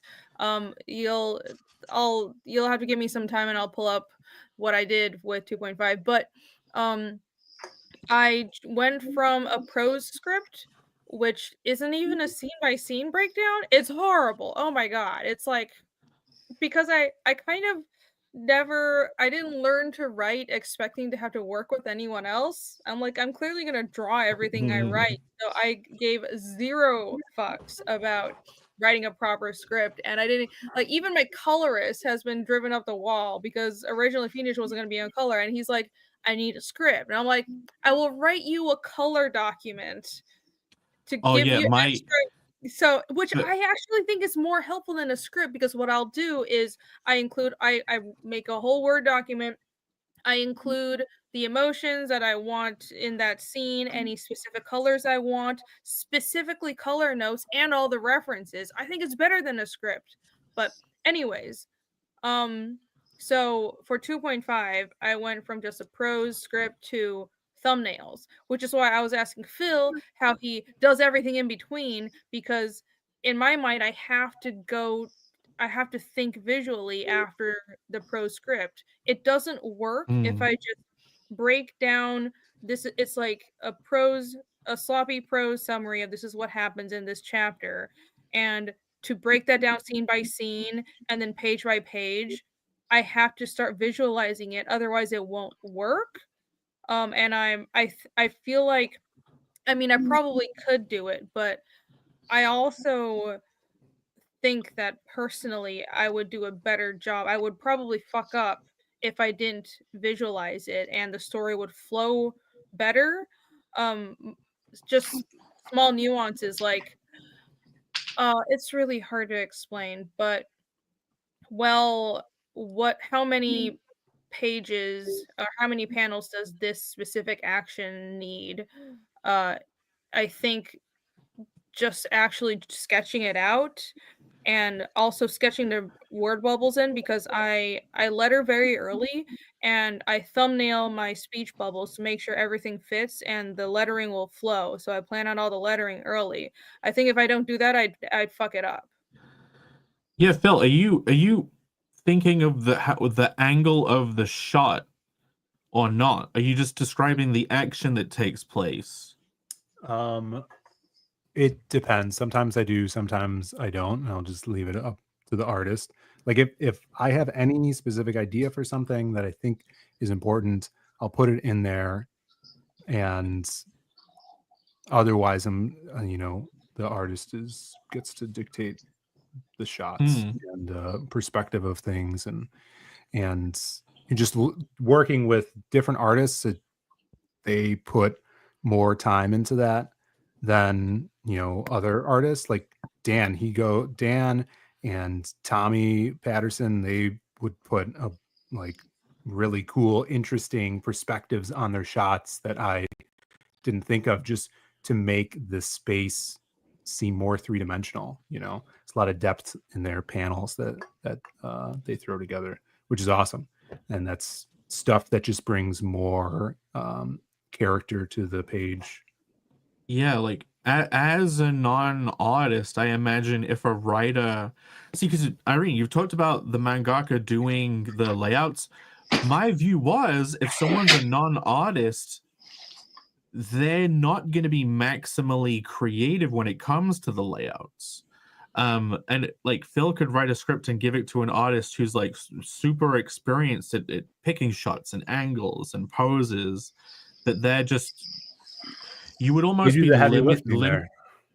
Yeah, but like it's like if you were to put it super constricted in a script, you're not even getting what you're paying for by paying the artist, because they're a great artist. You're paying for them to be able to use all that knowledge to make like the most amazing page possible. Mm-hmm. I can see that argument. And part of me wants to be like, I mean, if you're writing for comics, then you should have like a bit of a visual brain. But I understand it's not possible. Some people really just are brilliant with story and have no visual mind. Yeah, I don't know. I'm sure there are manga teams where they don't do that because the writer just can't visualize things. One of those people, but as I would expect that the artist ultimately has freedom to change things up. So it's not just, well, the writer draws it, like the artist is just there to effectively refine and polish and not actually do any of the storytelling. That would suck. I wouldn't want to be in that position. Yeah, my point of view with giving an artist like layouts to work from is, I did a bunch of the initial heavy lifting. So you don't have, now you can use all of your energy, because you're like, if it's an RPG battle, my stamina is low. I'm low mana levels now, and like they're full. They have full mana levels, and they can just look at this and have like a top-down view and see the whole matrix and be like, actually, I'll move this to here and change this to this, and they can use their power to make it like even better on top of the initial layouts. But yeah. So are you thinking of doing the same thing again when you work on future 0.5s, Irene? The same method that you did? I think so. I'm actually I have another 0.5 idea that I should start on whenever I actually have time, which is probably never. But I mean, as far as I know, I do want to do layouts again, but I'm trying to go looser because I'm about to pull up my layouts for 2.5, and every single person I showed it to was like, these are pencils, and I didn't intend that. That was not supposed to. Yeah, so I'm gonna really try to just be loose about it. Yeah, because I don't want to. My intention isn't to micromanage the artists I hire. Just like we discussed, I tell my artists, and I told Michael Rushbrook, who drew 2.5, he has the freedom to change anything if he thinks he can improve on it. So yeah, but I think I don't know. It's just how my brain works. I have to do the layouts. Yeah, while you're pulling it up, I know FK has a question. We'll get to that after Irene's done this, and then we'll get to the topic. But yeah, Tim Olson who also said he could hear about comics talk forever, which is, you're in the right place, because we could drone on about it forever. We sure will, and we sure can. I'm already looking into this thing called the 360 rule. Yeah, it's the 180 rule, but that would be great. The 360 rule, just put the camera wherever you want. Who cares? The 360 rule. Hey, Jake. Yeah. You know, one thing you were asking about, like how much dialogue goes in one panel. I think. I was thinking. I think with that, when I'm breaking down a script, it's almost like there's only two options in general, besides like two main options besides the exceptions or whatever. But it's like a panel will either be one person saying one thing, like a close-up-ish kind of thing, like having their moment saying their line, or it will be like a two-shot if it's a conversation, two people saying two things, and that's it. It's like one or the other, and you can go through and panel an entire script that way, kind of. Yeah, I don't like when people do this, but there's also there's like the nebulous imagery with a large amount of narration. Like, I do think some people use just the visual and the text is not directly connected as like a crutch. Like, I can draw a cool thing and then I can put like someone's memories or an announcer talking about someone's story, and it just feels like it doesn't feel like you're in there and stuff is happening. But yeah, that's another tool, right? Like a visual and then text over the top, like a diary of a memory. Yeah, that's a tool that you can use. You just don't want to overuse it. It's like I kind of have a travel montage with that in Phoenix 3. Yeah, FK says, oh, I thought this was the topic. Yeah, that's it. No. This was the topic. Paneling, script writing, working with artists. Change the title right now. I will use my presentation next time, I guess. Perfect. Did you say no, Phil? No, I don't care. No. I said yes. No, I had the present. Yeah. I mean, I'm perfectly fine with that. This is great. Hey, let's We deserve 2 weeks in a row, Jake. Okay, actually, I can do 2 weeks in a row if you want. I'll do it. Okay, next week I'll do the show again and I'll do the presentation again. How about that? Are we supposed to be seeing something? I don't have to do a show. Yay! Are we supposed to what, Phil? Are we supposed to be seeing something here? Oh yeah, wait. Hey, now I've got to check. If it comes up. Okay, I will rename. I'll rename this episode to like scripting for comics, and then next week I'll do the presentation. Booyah! What is up with your internet? Like, why is this? I think it's StreamYard has this whole thing now. Like you can go to different scenes. Look, they all got kicked out because we're in a different scene. And this is my look. Oh, wait. Oh, look, we're in the Conal the Barbarian scene now. Now we're back in the. Look, you can even share different stuff. Like your shared thing is still in the old. Never mind. Oh, neat.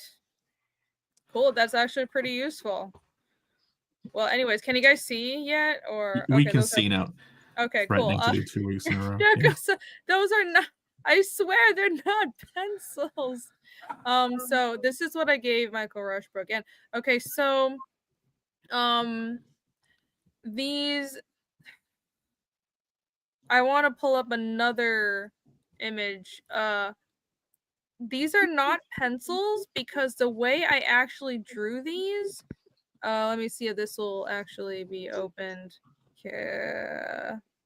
Okay. This is how small they were when I drew them. I actually blew them up. I drew the whole comic on a page like this. Yeah, And but they're if you're tiny zooming little- it, if you zoom in to draw them, you're not technically drawing them small. I mean, you know, it is 600 DPI, but everything I draw is 600 DPI. So, like, I mean, that's just like, yeah, this is rough. These are thumbnails. This is normal, right? I believe you. So, anyways, so I think gave him the book turned out great, so I don't know if I'm gonna knock it the worked process. out great. Michael was phenomenal to work with. And also, so one thing I did though is you see the red text. The black text is the dialogue / narration. So I had all that in place. So I made sure there's space for it and it flowed. So that's what I mean by having the dialogue very early on. But the red text is screen direction. So I would have all these notes on like, well, the nuances of his expressions and any other things and like where the lighting was coming from and like character stuff. Oh, in yeah. That's cool. Yeah, so I would have that. And I actually did another file like this for colors. So when Yeah, I came to color it and I was like, yeah, but what do you want me to do though? yeah, and then I was like, okay, I'm starting to understand why Nick, my regular colorist, complains about this issue. It's you need to know the mood for every scene, and you're not telepathic. You can't read my mind. But yeah, so this is what the 2.5 script looks like. You should have done a sketchy starts and printed the book in the layout form as well. That would be great. I guess everyone's getting an extra book with Fiendish 3. Oh, really? A 2.5 in oh my god, that would be great to add to that campaign. I can, might as well. I can I'll figure it out. I don't You have want to to make name it something different though, so Jake doesn't get the gratification. Oh no, I'm not thinking. Can't name it sketchy starts. Yeah, what would the fiendish copyrighted because no, I'm not gonna name it that. I'll figure it out. But yeah, I'm realizing that people like seeing layouts, and I need to do more layout books. I can't believe I haven't been doing that. Yeah. Yeah, I'll definitely I'm do kind of wondering with this story I'm doing if I should do more developed layouts and then still print. I'm not planning on printing a sketchy starts of the 0.5, but like audience members who like that, would that be a miss? Like, should I do that? You know what I mean? Jav says yay. Jav was talking earlier about all the money he's spending on VTubers. He's found something else to collect now. Jav, do you have a Iron Mouse? Well, he probably doesn't watch Iron Mouse. Iron Mouse Nan is Nandroid. I bet you don't. I have like 5 of them. Here, let's switch. People wanted to do a comparison. Oh, cool. Boop, boop, boop, boop. Like that. That's cool. Trustworthy starts. That's funny. Boop, boop. Yeah, Michael had a freedom to change things. I don't think he changed very much. So Oh, you know, true. Whether or not I decide to print any like layout stuff for Side Quests 1 would be if there's a change. Like I'm kind of hoping that they do some changes and it would get better. And they'd like show me a thing or two, upstage me, and then I get to print like my embarrassment. Here are the notes for Jake. So these are Rushbrook's inks, and then more notes on top of it, like the blue, everything. So the blues for color. Yeah, the blue notes are color notes for Jake. So these are the iterations we went through. Fun. Yeah, it was great. It took me way too damn long because it was like a first time coloring properly and I wanted to get it right. Yeah, it was your first time coloring a comic. Bam, bam, bam. There you go. Bam, bam. It was fun. I I'm lucked glad out, it came. honestly. This is the first time hiring people to do a comic for me. Got very lucky. Yeah, I'm debating whether I'll be coloring myself as well. I know Bancroft's coloring, but the Bancroft coloring his side story is looking great. I saw a screenshot of it pop up in his shorts. He's been doing his coloring streams. It looks great. Yeah, that is dope. Here, check this out. This is wanted to show you some of the sketchy starts, as they call it. Yeah. I don't know if you guys heard this term, sketchy Oh. starts, going around. But, Yeah, I wonder where that came from. Sketchy starts 0.5. Yes. yeah, this is the 0.5 version. Yeah, so this is 0.05. another page from the Silhouette story. So this is the final. This is actually from Global Comics, and there's a lot of internal monologue down here on these parts, and all of this internal monologue was scripted in the script, and this With is Grok. yeah, Rock scripted the whole thing. Grok wasn't born back then. And then this is Alan's layouts, which he does pretty crazy detailed layouts. So this is the first pass that Alan did for Maxi to go off of. And then Maxi did the finals here. So it's pretty cool to see that Cool. transformation. I like the panel borders being all inky and stuff. Yeah, like he Hey. picks up the cigarette here and he starts smoking it. So he does like the smoke is the break. A guy in his room says, "Did you let the characters improv at all?" That's kind of that. Well, that's like that can sort of apply in comics. Like sometimes when you're lettering, it's like the last chance to change stuff up. Yeah. And you can kind of shoot from the hip. And there's ways of writing that you can kind of get in that zone. Definitely. Too. Yeah. I do that all the time when I'm lettering, because I letter almost everything I do. So I'll have the script there, but I'll switch dialogue around if something sounds better in the moment than I thought it does when I first scripted it.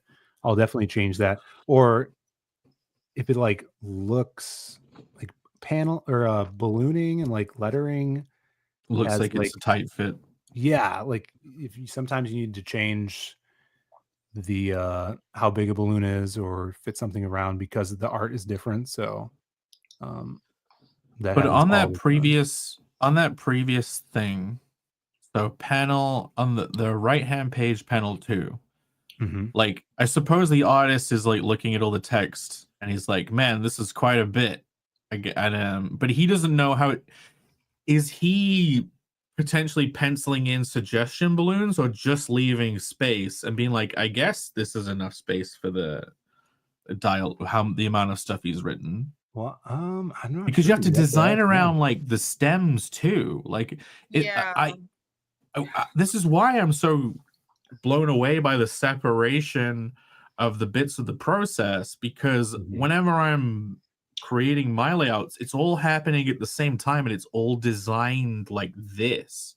Yeah, the stems that's a good point, because it's not just leaving enough space for the word balloons. It's having the people placed in the right order for the word balloons and the tails to not crisscross, and the reading order to flow with the other panels. I cannot imagine not thumbnailing that. Well, check this out. I have the script right here, and in fact, most of the dialogue in the second panel was originally scripted for the first panel, for panel 1 here.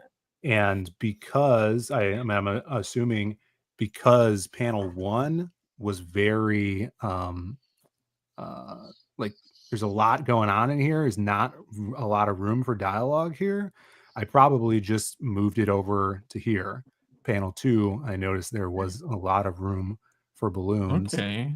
That's interesting. Yeah, that's what that looks like. And yeah, you can wing a lot of that stuff, I think. I think that's how like Marvel sort of does it, because the letterist is never the artist. So the artist just gives you hopefully enough space, and you just do it If they don't, Yeah. then you got. But sometimes maybe, I mean, you can get screwed if you're not leaving notes for your artists in there to be like, make sure there's a good amount of room for stuff. Yeah, actually, I do that with Monica. I'll say, like, this panel has a lot of dialogue, so remember to leave space for the dialogue. Yeah, definitely. And It- let me look at the other panels here. It's just a Yeah, pun. compared to doing like all of it yourself, which is a lot of work, sure, but like the amount of work that the kind of like thinking and ideation work that goes in, like, oh, the letterer gets given the script and this is the art, and they have to do their kind of like Mission Impossible mastermind way of like trying to get it all to fit and flow, and like that's them looking at the flow that the artist has tried to create and then trying to work with that, but then still make it work. That just Right. sounds terrifying. Yeah, like it each one seems like a very difficult job, but like it seems like each stage is definitely easier if you're doing it yourself, but then you get nothing done. Yeah, exactly. Yeah. Yep. Do you guys want to? I can, seeing as you've all showed layouts and stuff, I can show. I'll have it pulled back, but I can show you the layouts that I've been working on for this week, because it's interesting. Irene brought up the color notes, because the color in mine is part of the storytelling and part of the. There's like 14 scene changes in a 28-page story, and so I'm like, the color has to they have to have a distinctive palette for each of these scenes, so they'll change. But yeah, like this is You're doing basically color boards. You've seen those no, it's not if showing you very guys well. have Oh, there we seen go. Look. animation production, how they'll not like mood boards, but having layouts. keyframes from the whole story Yeah. and just rough colors for the whole thing before they go into any detailed production. That's what it looks like. Yeah. I bet your artists will be very grateful, because basically you're like, whoa, all this is the complete direction. All you have to do is not think and draw pretty. Yeah, like I kind of want it all to be destined to be on point before any work begins, I suppose, which is good. I do that all the time, and with anything I do, and it's like it can be a bit of an obstacle because it means you front load a lot of the pain, which isn't necessary all the time. Like it prevents that kind of like just get going mindset, which is just jump into it, which is very important.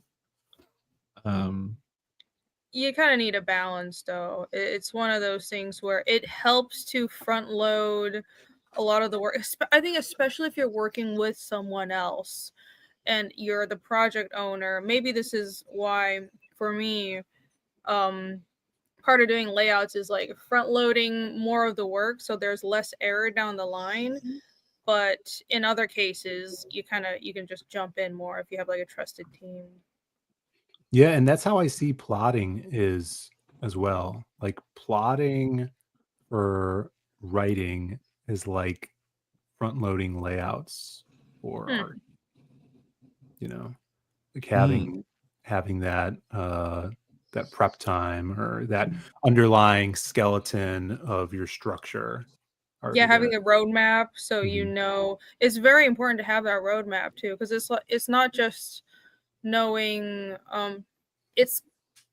I think that knowing what'll come next and what you're building up towards allows the writer to even subconsciously plant the right seeds throughout the story. Yeah. And I think that's really important. I think that it intuitively makes the story much, much better. If it's very obvious if someone knows where they're going with the story. Okay, so let's throw it in this direction. Irene Nowell, and Phil can't answer it, sadly. You banned Phil. Phil removed. Bye. Okay, let's say you're giving a loose script that's just kind of like the plot, and it's not even broken down into dialogue. And someone says, turn this into 25 pages. Is that daunting or exciting? Is that kind of like what they call Marvel style? I don't know. I've done that though with your boy Zach. That's how he does scripts. But it's weird. He does panel breakdowns, but doesn't do dialogue. So, but he tells you if they will be talking or whatever. You know, I would rather I can have the most roughest script on the planet, but I want the dialogue, because the dialogue is so important. It's part of the final page.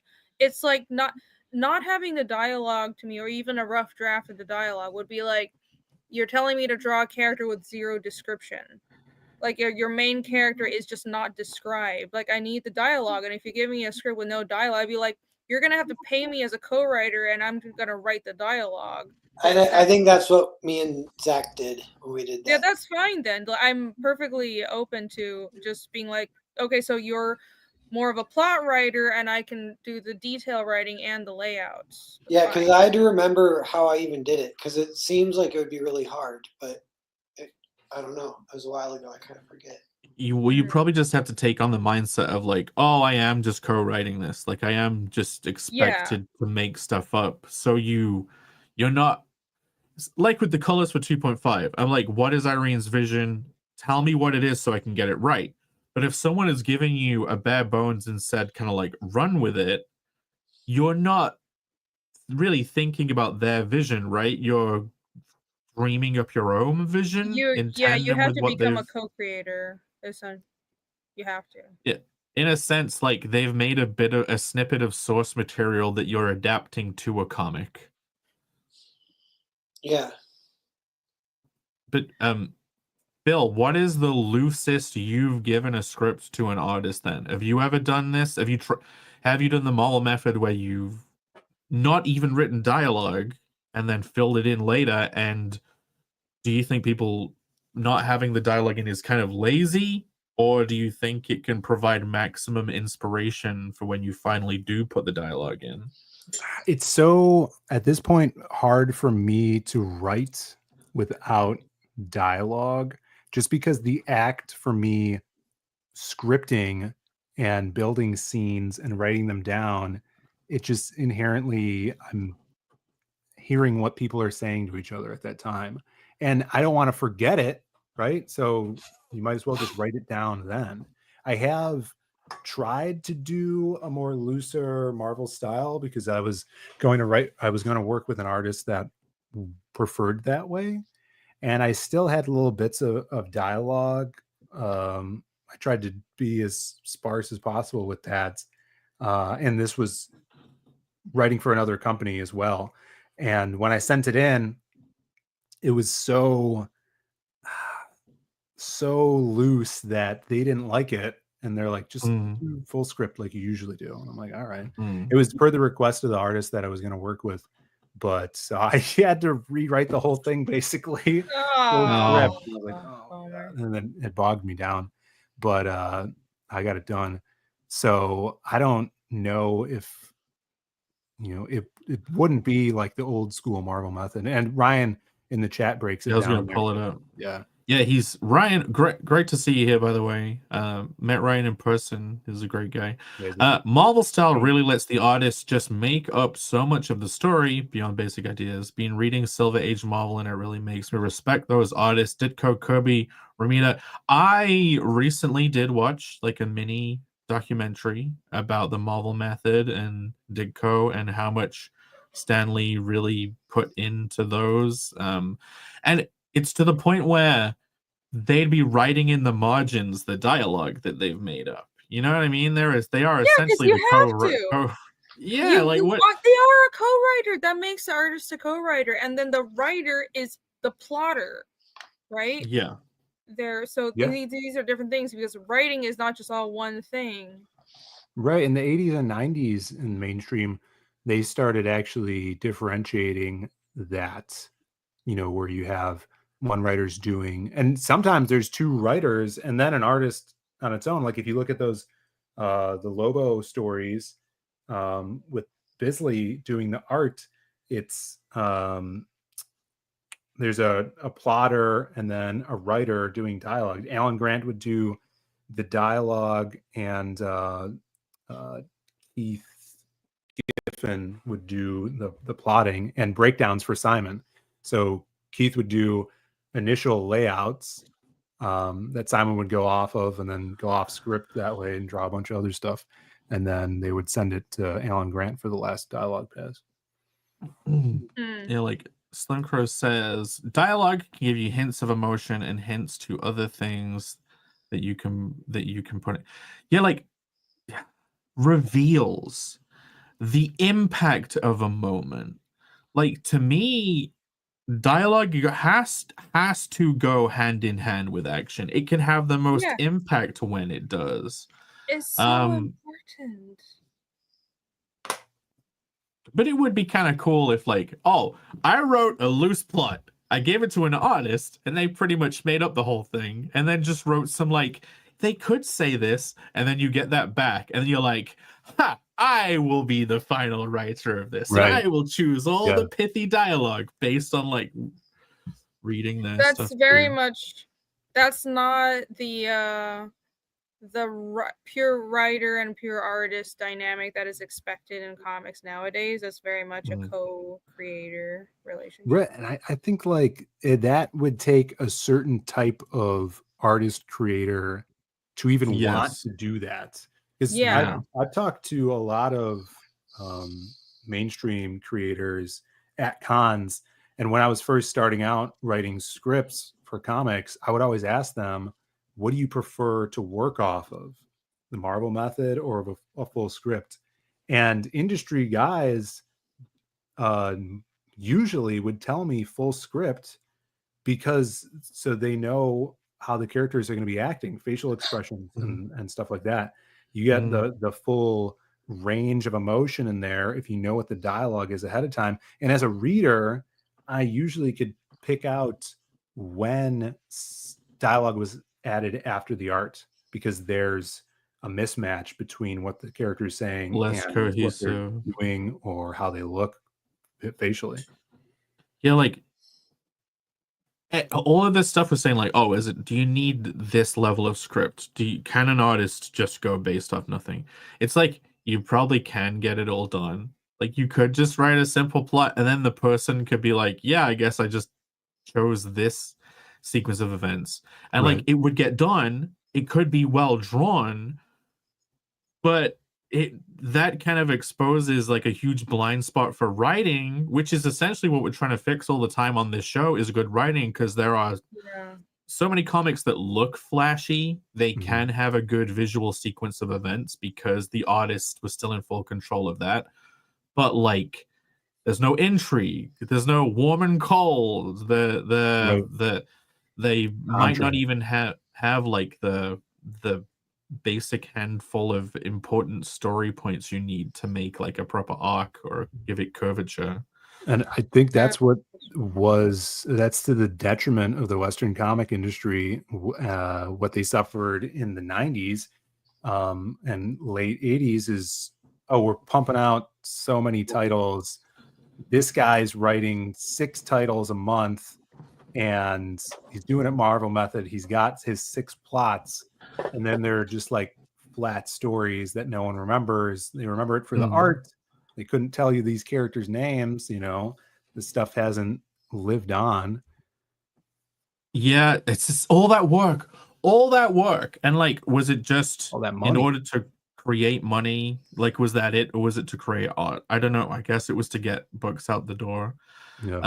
It seemed like it just to get books out the door. They're definitely all that work. Yeah. All that toil. We could have created something. I know. All the time by an artist. I mean, it's painful to think of someone spending all that time making art that doesn't have a solid structure supporting it. It almost feels like it just wasn't worth it, and it makes me very sad. Yeah, Ellie goes, there are some great gems though. I bet, like, yeah, for sure. It's not even broken clock is right twice a day. Sometimes it just must have all gone so perfectly. You know what I mean? Like, it must have all clicked. Yeah, there will be people of just massive talent that will make it work, and there were. This is interesting. Marvel Method is about efficiency in storytelling. What occurred in one book back then is a 6-book arc. Now, the funnily enough, I'm kind of thinking opposite, in the sense that, like, in order for me to get everything in this 28 pages that I want, and it's like a whole story, the beginning, middle, and end, that goes on an adventure. Connell goes on a whole thing. Like, I feel like the only way to get that crammed in a way that doesn't feel crammed, it actually flows, it is to, like, have this really considered from every angle initialization phase, ideation, like creating it, scripting, and the layouts from the same brain, instead of Connell does this and this happens and this character changes in this way and then the scene ends like this. Do that in one page. I imagine the artist would be like, holy shit, I can't do this in one. What the fuck, man? Okay. But so what you're doing is you have a million things happening in every panel and every page, and that's why it's taking a lot of work to condense so much story into a very limited amount of pages. Is the fact that, because I do agree, comics now are much more decompressed, but it's not even decompressed well like manga is, because manga is decompressed, but there's stuff happening still.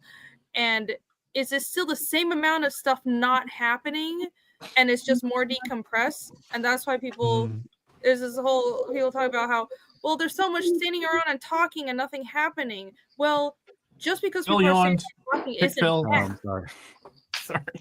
Sorry, Ari. It's not. I just did a short on this talking about how characters it doesn't need to. Okay, just because there's no action going on doesn't mean the comic is boring. There are things you can do, there's techniques to avoid this, and it seems like people don't do that and just decompress the story to stretch it out into more issues, but stuff isn't happening. And while previously it was more bullet point storytelling, it's not like they were cramming dense story into every panel. Am I getting... Do you get what I mean? No, I get you. Yeah. It's not the same. Like, actually, Phil, your insight, because you love the freaking era where the bubbles are pushed up right against the edge of the panel because there's so much writing. Was it too much? Does it link into what Irene is saying about cramming it in? Were they trying to put too much in back then, or was it just like more word salady, or was it perfectly considered? So I was reading Claremont's X-Men last year for a while, and I stopped just because I don't know. But at first glance, it looks like it's a lot to take in, but it works he made it work somehow. I wouldn't say like that's like my thing that I like. If you look at Frank Miller's Sin City, he has a lot of narration, which would be like noir prose, like detective stuff, which is really cool. The way he does it, which we did it also, or I did it in the Lost Pages in some parts that I showed, is I would put the narration outside of the paneling, if that makes sense, like in the margins. So there's creative ways to, if you do have a lot of narration or dialogue, to get around covering up art. And Frank Miller would do that all the time in Sin City, which was really cool. And it just flows so well in that style, the noir genre, getting into someone's head, and it just pulls you in even further, rather than, I think nowadays, especially the American comics fan, or like the Gen X fan who loved extreme and image, they're just all about the art. And if they see more than 3 balloons in a panel, it freaks them out. They're like, oh, this is just I gotta work to read this thing. You know, I want to look at the pretty pictures. I think using the words and the art in tandem to execute the best storytelling possible is the way to go. And you know, in different situations, you're gonna be able to get away with different things. And I think Miller just killed it on stuff like Sin City. And if you want to see something that does have a lot of prose and words in it, and it's an amazingly executed comic, that first Sin City story is the way to go. Definitely check that out. I have realized a folly of mine. FKA. Folly? I hope you're still here. I pointed out, I said I was going to read this, and it was ages ago. No. Sorry, FKA. FKA 3224 $5 asks, what is your favorite artist writer team of all time? He would go with Claremont. How do you say the second one? Burn, yeah. John Byrne. Burn? Okay, or Lee Ditko. Who wants to take it first? I'll go last because then no one can steal my answer. Stuff here. Great tactic. I think Claremont Miller was great on Wolverine. Oh, I'm gonna say Jeff Johns and Jason Fabok. Some amazing superhero comics that they've done. What did you like about what they created together, though?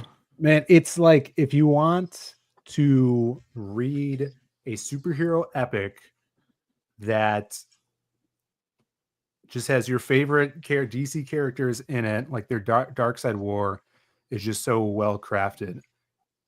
Like when I do my final story arc of the Lost Pages, it encapsulates all the characters that we've introduced, right? And it's like a big event.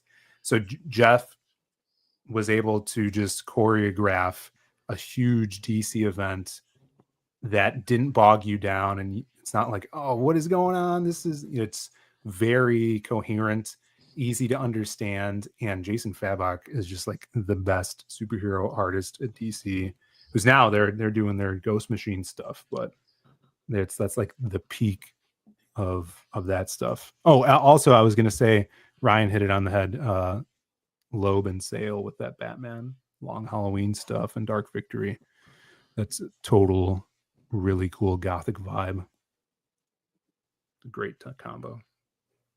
Okay, Bill managed to answer the question. I know. Who It'll would be like harder to- for you guys. Yeah, because we're dumb babies, don't know nothing. Someone commented on that. There was a great comment on the super chat, and they just said like the guy who did, what they say, Matsumune Shiro and his Appleseed background plebes. John Snowden. You can reply to. Wait a minute. Yeah, you can reply on to YouTube, super you chats? could, Does it have a special icon as well? Like, where is this? Hold on. Yes, Wait, it what? does. What do you mean? Yeah. You can... You can only so see it on the YouTube Hack will browser. reply to super chat. What is this newfangled thing? I wish that they added that you could like. Yeah, there we go. It was John Snowden. Hey. John Snowden. What are you guys talking about? Oh my god! Favorite artist writer combo. You got to. Yeah, well, so like that. I just wanted to say it's an interesting counterpoint to a little bit what Jake's saying is like there is a fun chaos of collaboration that there's more of that in like movies, which require like a whole town or whatever, like 30 people or whatever. But you can get some X factors from collaboration. I think if I had to choose, I would almost always choose collaboration over like me doing everything. You know what I mean? Yeah. But it's like what is the perfect balance, which is always individual, right? It's individual. And it's per project. The different roles. Yeah, that's true too. And that's like, it's weird because as a writer that solely works with artists, finding that artist you vibe with is super important. sometimes it doesn't happen. Like, Narwhal's right. I mean, working with someone is so cool because I'm constantly in contact with these people, getting updates, shooting ideas to them. It builds this pretty cool working relationship, and I've been lucky to collaborate with some amazing talent. On the other hand, I've collaborated with people that only want to do correspondence through email, which is difficult. Never talked to the person, like heard their voice, and didn't have a real back and forth on ideas. Was very like you know not flexible with edits and stuff like that, and it's just the total opposite. It's like, oh, this is just a job for them, and I understand that that's how a lot of people are, but that's I would like to work with people that are the opposite of that are excited about creating things. And Yeah, with when I work with Jared, we meet once a week for 2 to 3 hours, Mhm. and we'll like rewrite the dialogue as we go and like improv it back and forth to see if we can make each other laugh. So we like rewrote the whole script pretty much doing that, and it's That been really sounds like fun. fun. Yeah, it's awesome. Yeah, like if I would, from the artist side, would love doing that with someone else. But you're definitely in the realm of it is co-creator then. Like if Yeah, it you're not really just the depends. artist and the writer owns it. You know what I mean? Like, Yeah. shared. It entirely depends on the project for me, because I will say the vast majority of projects that people hire me for, it's just a job. I'll do Sure. a great job, but I want a detailed script. I am here to be the artist, and with Fiendish, obviously I'm a bit of a control freak, so it's the same. But with certain people, you have enough trust and synergy to be co-creators. That's very rare. So I think it helps. It would help if people were aware that you can't jump into that kind of relationship with everybody. You have to be careful. Yeah, for sure. I've always thought it would be interesting to see what would happen if I worked with you on creating a thing, Phil, because you do seek out that kind of collaborative thing. Because sometimes, maybe most of the time, we've done it with how quickly I can think of ideas on this show. I kind of end up overpowering the other person, but I can't help it. Like, I'm not trying to be like, no, my ideas only. It's like they just keep coming, and it's not like word salad. I try and be considered, but some people are like, you're going a mile a minute, and I need time to think about this. Sure. Yeah. I would be like that. Yeah. And I'm like, I'm just thinking of all the fun stuff. But it's like, I've been talking plot for stuff with Bancroft in like a hangout before, and like you'll say stuff and he'll throw it out as a suggestion, and it'll be like, that's a fucking silver bullet suggestion, you know what I mean? And things will synergize. And that is the perfect what you're talking about, Noel, the magic that happens when the right collaboration is in place. Yeah, a lot of the best projects like in history, they're like collaborations. But then I'm trying to think, I'm sure there are exceptions to this too. But it seems like that's like the art. You got to find and cook.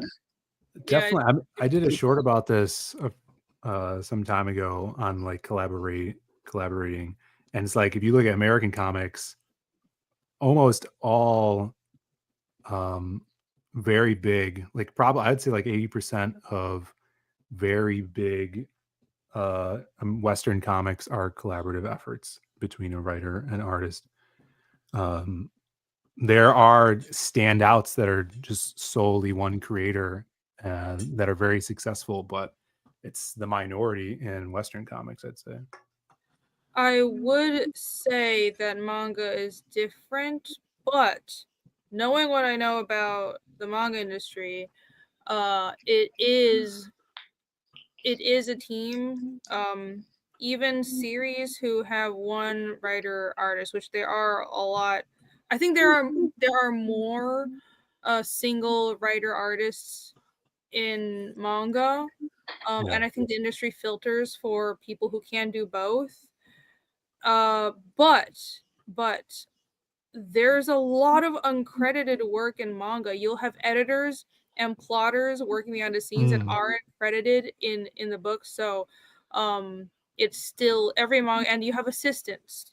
Every artist has assistants. So you'll have like one name on a manga, but it's actually still a team. So yeah, it's very important to find the right creative team. I think having a clearly defined roles is important. So it's like, well, who's the lead and who plays which part? But being able to bounce your ideas off of the right people is very, very important. Yeah, and that editor role in manga is kind of what Phil's pining for with that collaborative creation. I would genuinely love to be in one of those roles. Like, obviously, you need a lot more experience, but yeah, like imagine getting to be an editor at a place where you're probably working with a handful of artists creating their own thing, and they're kind of the creating it, and you're just like helping them form their ideas. And like, from my point of view, if I was in that role, I'd be like, it's yours, you own it, but you'd be giving them ideas, you know what I mean, helping them think like of a system of ideas for the story of their thing. That would be so fun. I think the editor role can get like undershadowed, but it definitely is. I think a lot of people, it's one of those like everybody thinks they can write just because they know how to type letters into a Word document. So everybody thinks they know how to edit just because they're like, well, I have opinions on stories. No, it's this whole ass skill to be to understand story and be able to help someone improve their idea and put aside your ego and understand their structure and what their story needs, kind of be like a story doctor. So if we need more people who can do that, I'll say. But Noel, do you have a favorite artist writer combo? You can't say Narzag. Oh yeah, I don't know. Me and anyone. Yeah, I like Tim Sale and Jeff Loeb, except I hate Jeff Loeb. Why do you hate Jeff Loeb? Because he's a piece of shit. No, I'm just kidding. Oh my He's God. still, I don't want to burn any bridges. He annoys me a little bit because he wrote a bunch of origin stories. He just did he didn't do any research. He just comes in and writes origin stories for every superhero. He wrote Commando. Oh, is that one good? Well, that's it's the movie with Arnold Schwarzenegger. Oh, he wrote that? That's kind of fun. Yeah. Funny. Yeah, he's great. Well, Irene, do you have a favorite? You're allowed to say a manga thing. I'm gonna say it. No, I'm not shy about. I only know manga. I was laughing at Ryan Blue Thunder's comment. What did We it say? need more Gaiman and McFarlane's Oh no. combos, more litigation. Yeah. I guess it kind of helps when you have a big company over you. I don't know. You know what? Why don't? Is there a thing in contracts where it's like the aim is to make this character and use it and stuff, and we are collaborators and co-owners, but if you decide to walk away, ownership reverts to me, like to prevent like stuff being held up in a legal limbo land. Yeah. I think the problem stuff can actually get created. Yeah, in comics, the problem is people don't establish these things early on. People don't even copyright their dang ideas. Like, they'll publish a book, it's not even registered with Library of Congress. They don't have these contracts, so you run into shit fests down the line.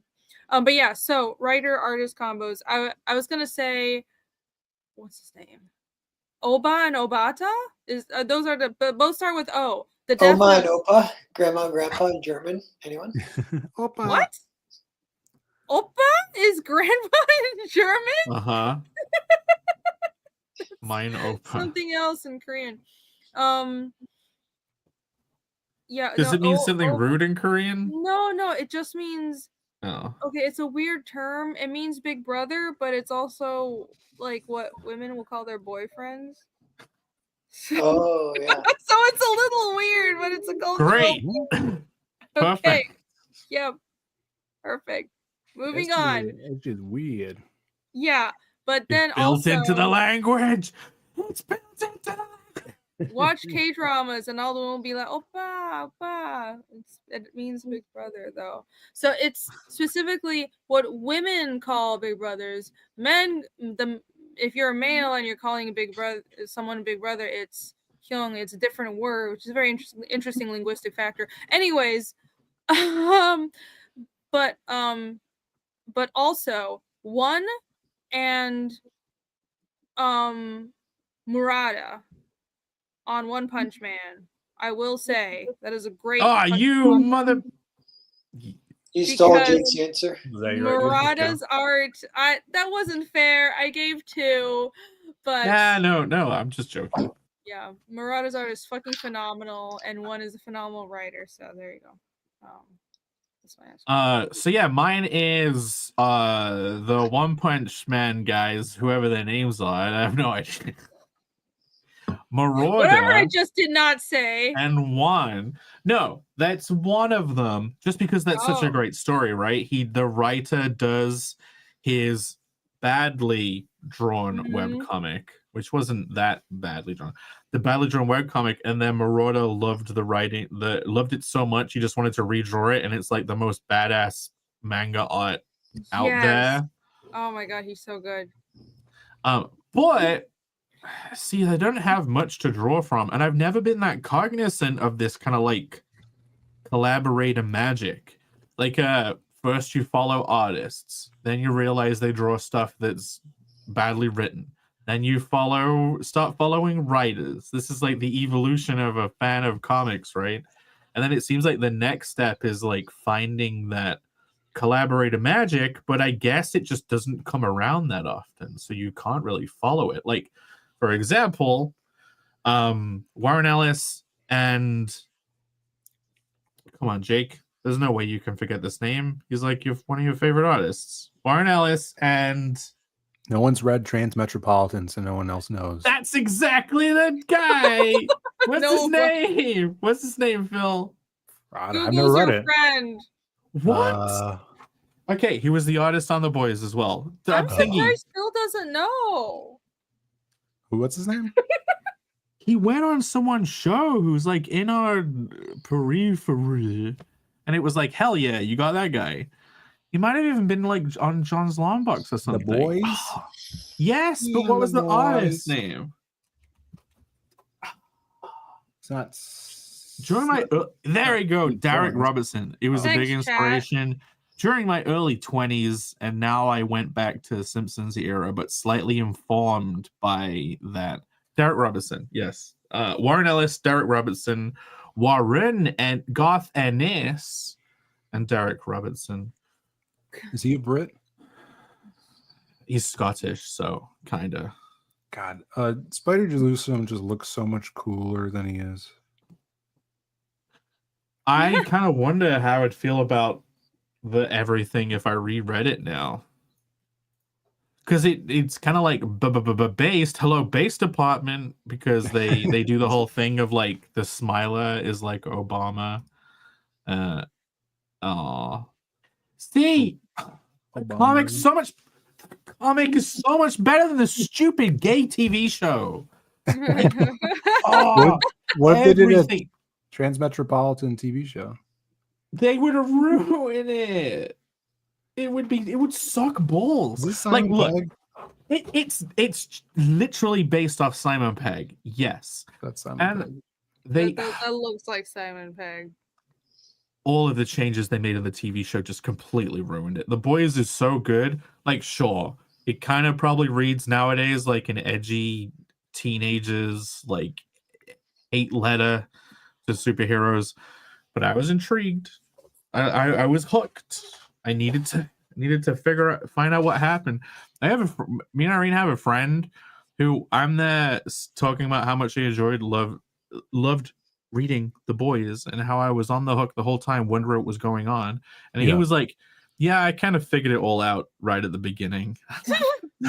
What? Like as if I was some love it when dumb baby. really the I do like his art style, or maybe it's the colors. The colors go No, well with art. I love dark. If I Phil, the same way that you were those old comic heroes, the people you look up to, artists you love, and you got to have a biz cover. Like it would be insane to have Derek Robertson draw a Connell the Barbarian piece, to be honest, especially with some gory scene. It would be so badass. It'd be dope. I Yeah. hope one day I get to do that. It'd be great. A fucking Derek Robertson cover. But yeah. He's American. Monday. Yeah. It was Garth Ennis who's a Scottish writer. Mm-hmm. That's who the chat was asking about. Foreigners.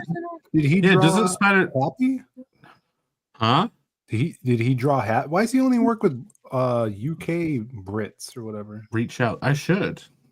Look, he drew Happy, which is a Grant Morrison. So he works with Garth Ennis, Warren. Oh, Ellis, he drew and that Grant too? Morrison. Hmm. I didn't know that. Nice. Yes. Derek Robertson, big fan. I just wish that there weren't long swathes of the boys that had to have a replacement artist. What's cool about Transmetropolitan is he was being inked by someone else too. So the artwork took on like another level of a different quality to it. Yeah. Yeah, I love his art. I'm Him drawing very Connell would be envious. amazing. Yes, it would.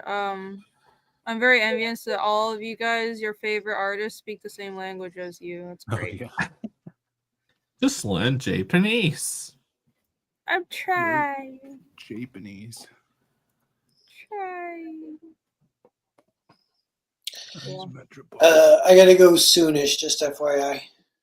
Yeah, I mean, we're 2.5 hours. We can wrap it up, and also kind of, if Alex signal yay or nay on the meme status. Your memes, we're gonna play a part in today's presentation that will be happening next week. Hey, says I'll wrap it up. Cool. We'll have some see- callbacks next week. Yeah, I Yeah. want to see how he embarrasses Jake. Always. Yeah, that's the point of the meme, and not embarrassing all of us. Who's Jake? Only, Just me. yeah, He better not embarrass me. I know I gave him some material. never. I don't think you've ever been embarrassed by a meme. Yeah, you have to like. Okay, I do think that if you give him some stupid lines at the beginning, he can at least have fun, not grasping at straws for the rest of the show. I think we gave him plenty of material. It was a lot. Yeah. A lot of A lot. earring and pole talk. Well, we Let's- started out just, basically doing a strip club of a show, and then we got serious. So I'm sure he Well, has material. It's a fun Yeah, time. there was a topic. We didn't do it because we did a different topic that was more organic, and it was Improv. fantastic. You Yeah. guys Very all nice. ruled. There was a wonderful show. I'm gonna Yeah. even though it's gonna be a very short second half, I'm gonna play the second half video. We will be right back. We're going nowhere, and you shouldn't go anywhere leave. neither. Bye.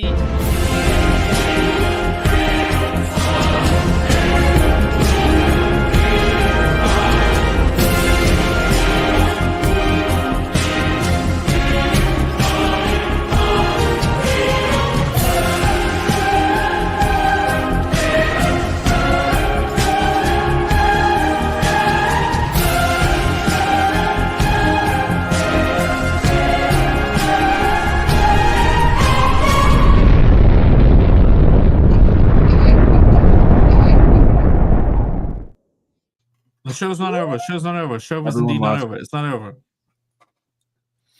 That was great. Was that over? Yeah, that was great. Great organic. I think that's the first time we managed that, right? A whole Yeah. organic discussion based on Improv. I mean, yeah. we've done a lot of shoot the shit, no subject shows, but Mm. we we we actually had had an stuff to show. actual train of discussion organically. Very Yeah, good. and next week I'll do my presentation, and it'd be funny to compare the two, which was better, the organic. Yeah. Oh, I have a tip for writing scripts that I heard from Chuck Dixon, and I think it's helping me a little bit because I've been on a roll with writing this week. So he was saying when you're finished writing for the day, like you're gonna stop, go to bed or whatever, write down the first line of the thing you're gonna write the next day. So Ooh. you could hit the ground running when you come back to the computer, you know, Yeah. so you don't have to Yeah, think that of, could like cue up your subconscious while you're sleeping a little bit. yeah, and then you already know when you sit down, you could read that first line or whatever, or scene or panel, and then continue from there. Guys, pull up the things you would like to promote, and I will share them one by one. We'll talk about them. We'll update the people. The I think Forgiveness Phil is on point. I already got it. Yes, guys, I'm done freaking lettering this book. 60 pages. It's finished. I just need 3 pages of colors from Eugene. He was sick last week, so he didn't get to do much coloring, but 3 pages left. And it's all lettered. All you have to do is just drag those colors into my Clip Studio files, and then it's going to be fully colored. I might actually just make a PDF of this like tomorrow or something, proofread it, send it to editors and stuff, just so we're ahead of those colors coming in. So hopefully this will be at the printers in a couple weeks for proofs and getting everything ready to fulfill in April time. Super excited about this. Is a badass scene. If you guys read the Kill Journal, this character's name's Finch. His father was killed by this revenant with what is it, pyrokinesis powers named Mr. Crispy. It's an awesome story that Brian Kriskow wrote, but he has a cameo in here. He has like a flashback. And Brian Crisco has a cameo? No, Mr. Crispy does. He has a cameo in here. And this is him remembering the death of his father. Pretty dope. Loved how the colors came out. You guys can back it on Indiegogo right now. You can get both covers, either one. We got the kick-ass Doug Mankey cover or the amazing Rob Willis cover as well. Thank you guys for backing already. And we do have the Kickstarters up as well. So if you guys, either place you want to jump on there, go grab it, because this is going to be fulfilling right around the corner, just in time for con season. So hopefully I'm going to be at Heroes Con, and maybe you guys could bring this out, and I'll give it a quick signature for you if you guys do come out to there. I'll be at Heroes. You'll be there too. It'd be great. Yeah. Yes, That- we'll be at Heroes. I That have fire confirmed. scene reminded me of something, but I can't find the clip. Fuck! Did you find it? The This is Xavier Renegade Angel clip when he burned his parents alive in his house. Pull it up. It's not a show. I without can't Xavier. find it. I can't find it. Guys in the chat, if you do back on Kickstarter, we need one more backer to hit like $3,000 on there. So Have you put the link to the Kickstarter in the chat, Phil? No, I want to click it. I want you. It's like doing cool on Kickstarter, right? It was it's doing good. It was. I don't It know. was. We had 51 backers, but I think someone refunded or something. Boo! Check. But that's great though. You have it like listen. Thanks, Alex.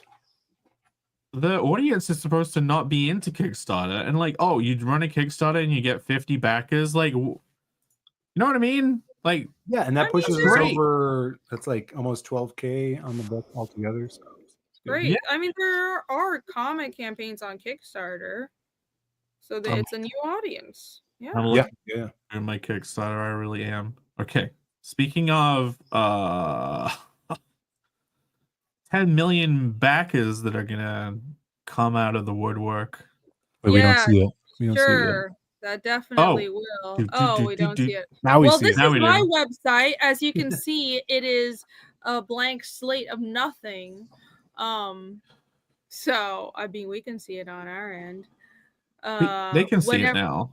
Cool. Okay. So there, as you can surely see now, I have this newfangled giant email list pop-up that'll smack you in the face when you go to my Fiendish website at fiendishcomic.com because I really want people to sign up for the email list.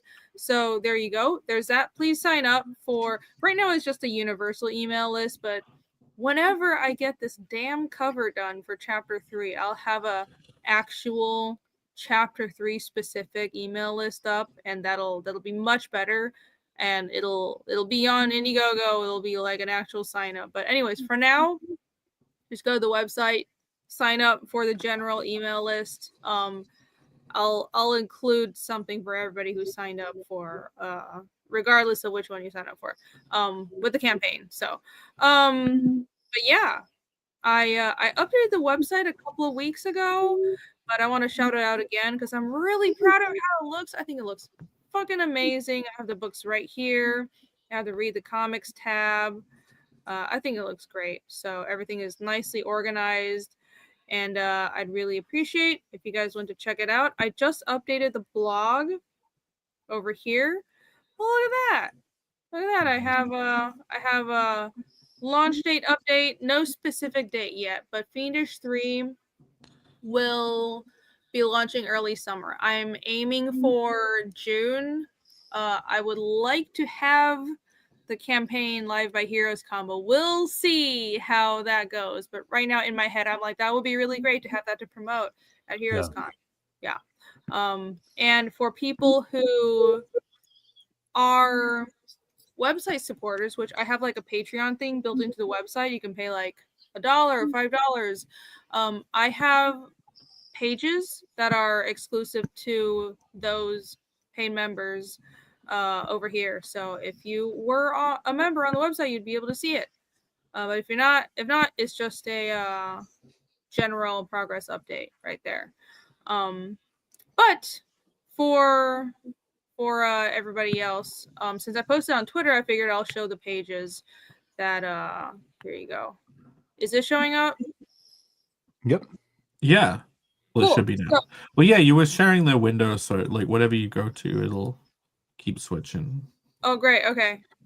Yeah, There. So I know I've shared this page before, but I've done the final, so adding some of these other little creatures. But I guess I don't know if that's interesting to you, but I guess people didn't realize that I'm adding certain things digitally, like the runes and a lot of the little magical creature. A lot of the effects are still digital. So, and the panel borders are digital. It's a whole process. It's like these are traditional inks, but then with digital factors added in. I'm proud of how it turned out, though. So looks great. yeah, I've got a good chunk of pages done. I did the math, and I'm about 18% done. I was very specific with math. With the inks on the book because I thought it was 70 pages. It's not. I cut it down. It's 66 or 67 pages. So I'm like about 11. I'm like 11 pages done with the inks.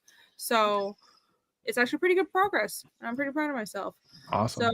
So I've thrown a huge chunk of inks at my colorist, and soon we'll have some colored pages. So if you want to stay up to date on Fiendish 3 and see more pages like this, sign up for the email list and or become a member on the website. You will get a lot of exclusive sneak peeks at the art and all kinds of other goodies. There you go. Sweet. Nice. Beautiful. Noel, do you have anything you would like to promote, pull up, talk about? No. Okay, moving on. Well, bye. Hold on. I'm looking for someone to pull up. Okay. April, Vatican City. Narwhal Pierre's trying to go to Heroes Con maybe to sign your books. The collaboration of the decade, or at least of 2025. Yeah, he'll definitely make it to Heroes. Definitely, really for reals this time. It's just like last time. Yes. Yeah.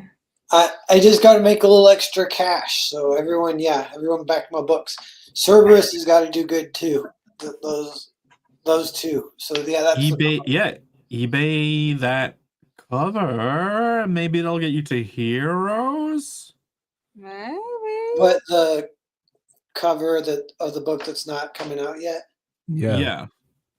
Yeah, if that sold for pretty good cash flow, that could possibly help. Did you do any of the Vatican City covers traditionally? Yeah, and I can sell some of those too. Yeah, that's what you should be selling. Yeah, I can't sell it yet though because it's not out yet. Yeah, no. You'd have to wait, but it's better to let that truly with those Vatican City covers. It's Mark better to give it some time to let them create a context to increase the value. Like, I could regret not bidding on it just because I haven't, you know what I mean? I haven't learned to love the series. Once I had, I'd probably be willing to bid more on it. I don't know. It's just my point of view. Tell you what, if these pages are going to go on eBay, though. What? Yours. Oh, I was trying to zoom into the boobs and it wasn't working. These are not going on eBay. Boobs. Are any of them, any pages for 3 going to end up being sold there? I'm not sure. I might. I don't know. I am going to sell some pages during the campaign, but I haven't decided if I'm going to have it on the campaign or have it auctioned separately. But this page I'm keeping. I already I'm going to keep this and a few other ones that I really like. But you will be able to purchase other real pages from Fiendish 3. Yeah. Speaking of hidden pages from Fiendish 3, That was no segment. We don't see it. Oh, There you right. go. Connell updates for the week, guys. You all know it. Connell the Barbarian, the comedic fantasy live on Indiegogo. If you have not backed it yet, you should. Get ready to enter the world, the crazy world. Get to know Connell's ball of chaos character. People, I sent out shirts, blankets. I want to see someone with a photo of their updated block blanket, because the block blanket, the 50 by 60 inch blanket, the blocket. Irene did the updated art for the spots, so you have Irene art even on the blanket. You're welcome. And if you get one, I want to see it. I want it because I don't have that one. I have the kind of like fetal alcohol syndrome version of the blanket. Will Irene sign the blanket at HeroesCon? Yes, I will. If you buy your blankets and your Cardinal shirts and bring them to Heroes, I will sign mine. Jake will be there too. He can sign your shirt. I want that is a thing at conventions. You can bring the merch, the shirts, and come and get them signed.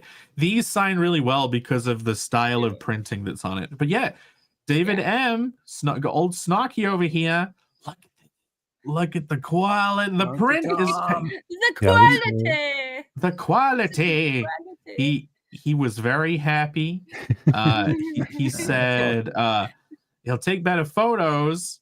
What does it say? This is one of the most vibrant and detailed shirts I've ever seen. If you missed out, you missed out big, which you haven't, because while the campaign's open, you can still get the shirts. Top shelf product. So yeah, look at this. Perfect. I don't even have one of these yet. Who do you go to print them? Printful. Printful does them? Nice. It's an all over print shirt, right? Yeah, Printful's great. So the wraparound cover wraps all the way around to the back of the shirt, and you can get your hands on one right here. You can get the Irene shirt, one for you and one for your dearest of babes. You can get my shirt too. There is one of those out in the wild, and they also confirm they have it. I washed mine with some jeans, so the colors are not as vibrant as they once were, which is like, Well done. but yeah, here is the blanket too. And there's like, I think there's 2 or 3 of those out there. And they were received during the cold months too, which I was hoping to get done. Yeah, so yeah, you can go over to carnalcomic.com, click the Indiegogo link, and yeah, you can get your shirts as well as the book, the amazing book, which I haven't, since last week, I haven't done. There's been no progress on pages, but I got my cover finished for the Kickstarter, and I've written, laid out, and done character designs for the first Carnal the Barbarian side quests, which will be the kind of like intermediate side book, unrelated from the main story, that will be after this. But yeah, we're going to be launching on Kickstarter soon, so get excited for that too. Yeah, that's it. Awesome. You'll love it. You will not regret. Back A shirt this. of shirts. Buy the shirt. Back this now. Hey, Shelby's in chat. Yo, what's up? Yeah, boy. The Shelb. Nice saying join us as we're wrapping up, but thanks for being here anyways. You gotta separate colors, wash your color. Yeah, I always think it'll be fine, and then it comes out of the washer, and I'm like, ah, fuck. Hey, Irene, with that Printful, did you ever get one of those leather jackets? I got their leather jackets, yeah. What's it have on the back of it? Is it just the Fingers logo? Yeah, the embroidered Fiendish logo. Oh, it's embroidered. They? Yeah. Well, I'll check. I was wondering if they just do print on the back of the leather jacket. No, I don't. I mean, print on leather. No. I think you can only get embroidered on the leather jackets. Yeah, that stuff's cool though. Yeah. Is this because it's a gay pink shirt? Marami says Jake's artwork finally arrived. Yes! Oh, now all the people except for one also have their auction artwork that went out. I'm glad you got it. That's amazing. Thank Criminy. Yeah, I'll pull up the meme. The meme. Okay. Yes. Does this contain a previous meme, or did he make a meme within a meme? Hold on, right. Well, it was Thanks the for the callback links, show. Alex. Alex has supposed been to. great in chat. Thank you for all the. Yeah, there is a super chat, I believe, for $5. Holy shit, he's paying me to work. I wish I had more time once I thought this one up, but it's done. Thanks for another great show. Thank you, Alex. Yeah, once it hits the 2-hour mark. Oh, we're about to hit the 3. I know. This is like the end. I am starving, so I need this meme right now. This meme. Do you have the meme? Yeah. I'm very hungry. Please let me go. Wait, I gotta do this. Sorry. Sorry. I hope I haven't dragged it on. No, you haven't. No, I'm just being a baby. Okay. There it is. Right. The Enzooming. Okay. Thank you, Alex, for the meme. Yes. So this was supposed to be the callback episode, but the thing is, we didn't talk about callbacks. So next week we have to call back to this meme to make it make sense. Why are you beating up Irene? Well, what remember, the fuck is happening? this was the chicken fight video that I edited. I wonder if I still have it. What is going on? The endless chicken fight. I edited it to just punch him forever. This was when this was like ornate, and I was punching you with ornate, right? Yeah, I remember that. Yeah, that's an old meme. It's a callback. It's a callback. And the UFO's a callback too. Hold on. We're sorry, Alex. We're sorry for next week. Oh wait. Did I do a small version by accident? Okay. Copy and replace. And then put this in the window. Yeah, I got a weird low resolution version by accident. Okay. Yeah, look, it's on my phone so I can read it. This is the cat from the halftime video. I have vague memories of the memes that are being referenced here. I don't remember this cage at all. The Mandela effect. I'm so confused. Look, remember Lord Stunk? No? Was he? You don't remember Lord Stunk? I think I do. I'm gonna see if I have one of the because I prepared some old memes to pull up if I was gonna do the callback presentation. I wonder if old Lord Stunk is on one of these. I got the space cube, the creator block in space with Postman Pat in it, but I didn't have the UFO one. Someday we're just gonna do a whole creative block episode about creative block memes. We gotta do meme review where we try and remember the memes. Then earring we'll fell just off. become a robber. We remember how much we like PewDiePie. content. Yeah, God, and his meme God. review. The heads are callbacks too. I thought so. Those are all These old. classic. Well, okay. This one of Phil. This is Phil's It's fucking terrifying. Russian dog walking mafia What face. the fuck? I You look like remember this. Mexico. It's the hat. What's up with that face? Yeah, there we go. I don't remember what this one's. Look like a cowboy hat, no? Oh my god.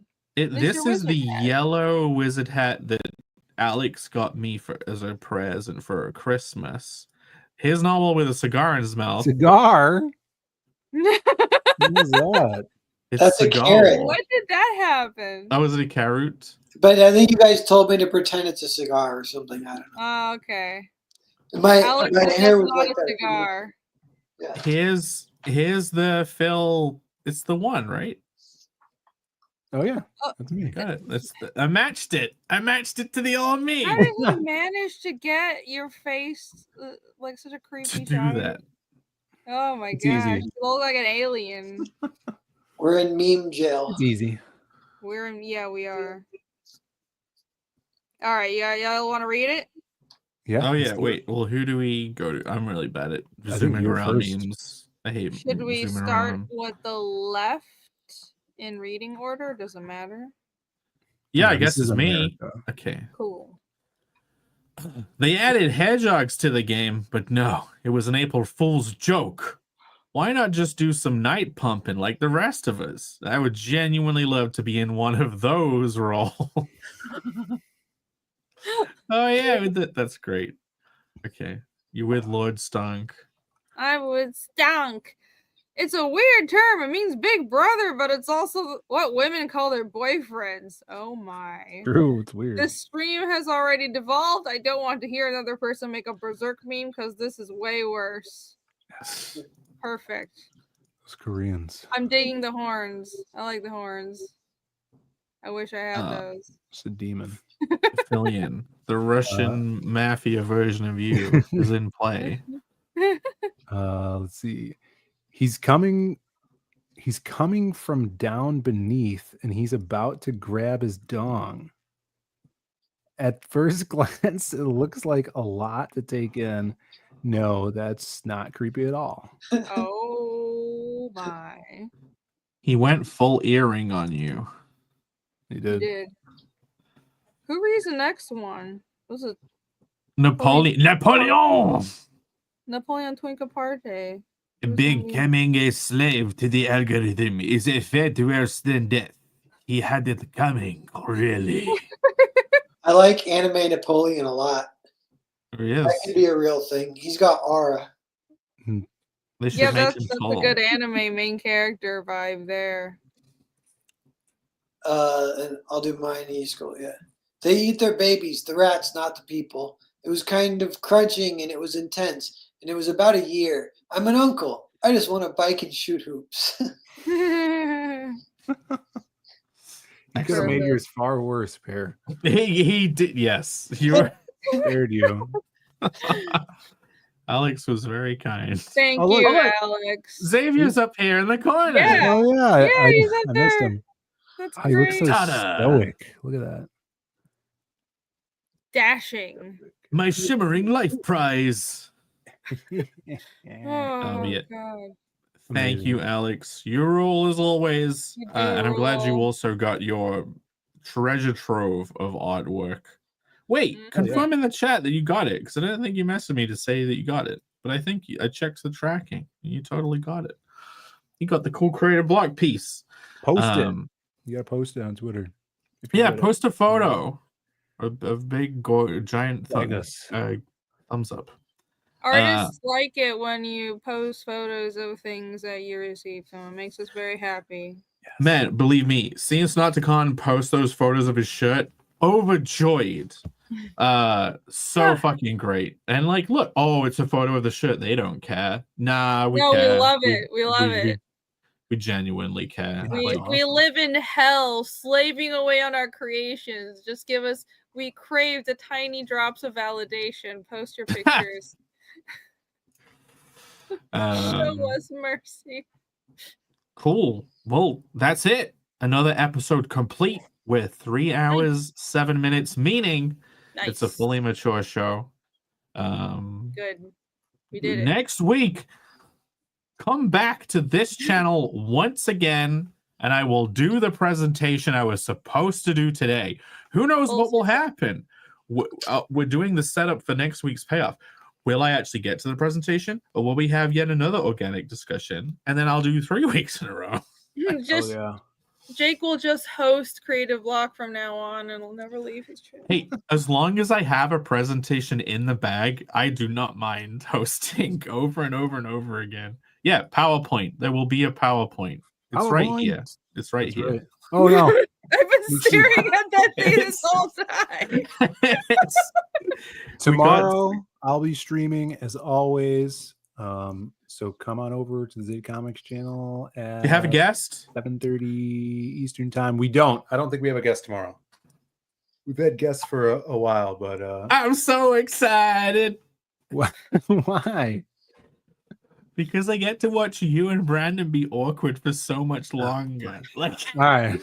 I love the show so much. That's why you watch the show. I'm still so proud of guessing Louis' star sign. I am so proud. We'll have more Louis tomorrow, and yeah, be there. It's gonna be a good night. Cool. Yeah, watch Phil's show tomorrow. You guys, anyone else doing any streams soon? Yay or nay? I can't remember when my stream with Allie is. I think it's a non-Allie week. Okay. I think events unfolded that make it very easy to remember that the Allie and Rini world building show happened this week, as it's been a long week. You're right. Well, you know, I bury myself in work, so I don't trust my own sense of time at this point. But yeah, so no more streams for me. I'm gonna just dive back into drawing hell. You work. Are you gonna do more streams, Nola? Because I noticed you streamed this week. Yeah, no. Cool. All right then. Bye everyone. All right. See y'all next week. Bye. Peace. Oh, look at my shorts. I'm Love shorts and coming peace. out next week. Love and peace. Yeah, peace. Everyone check out.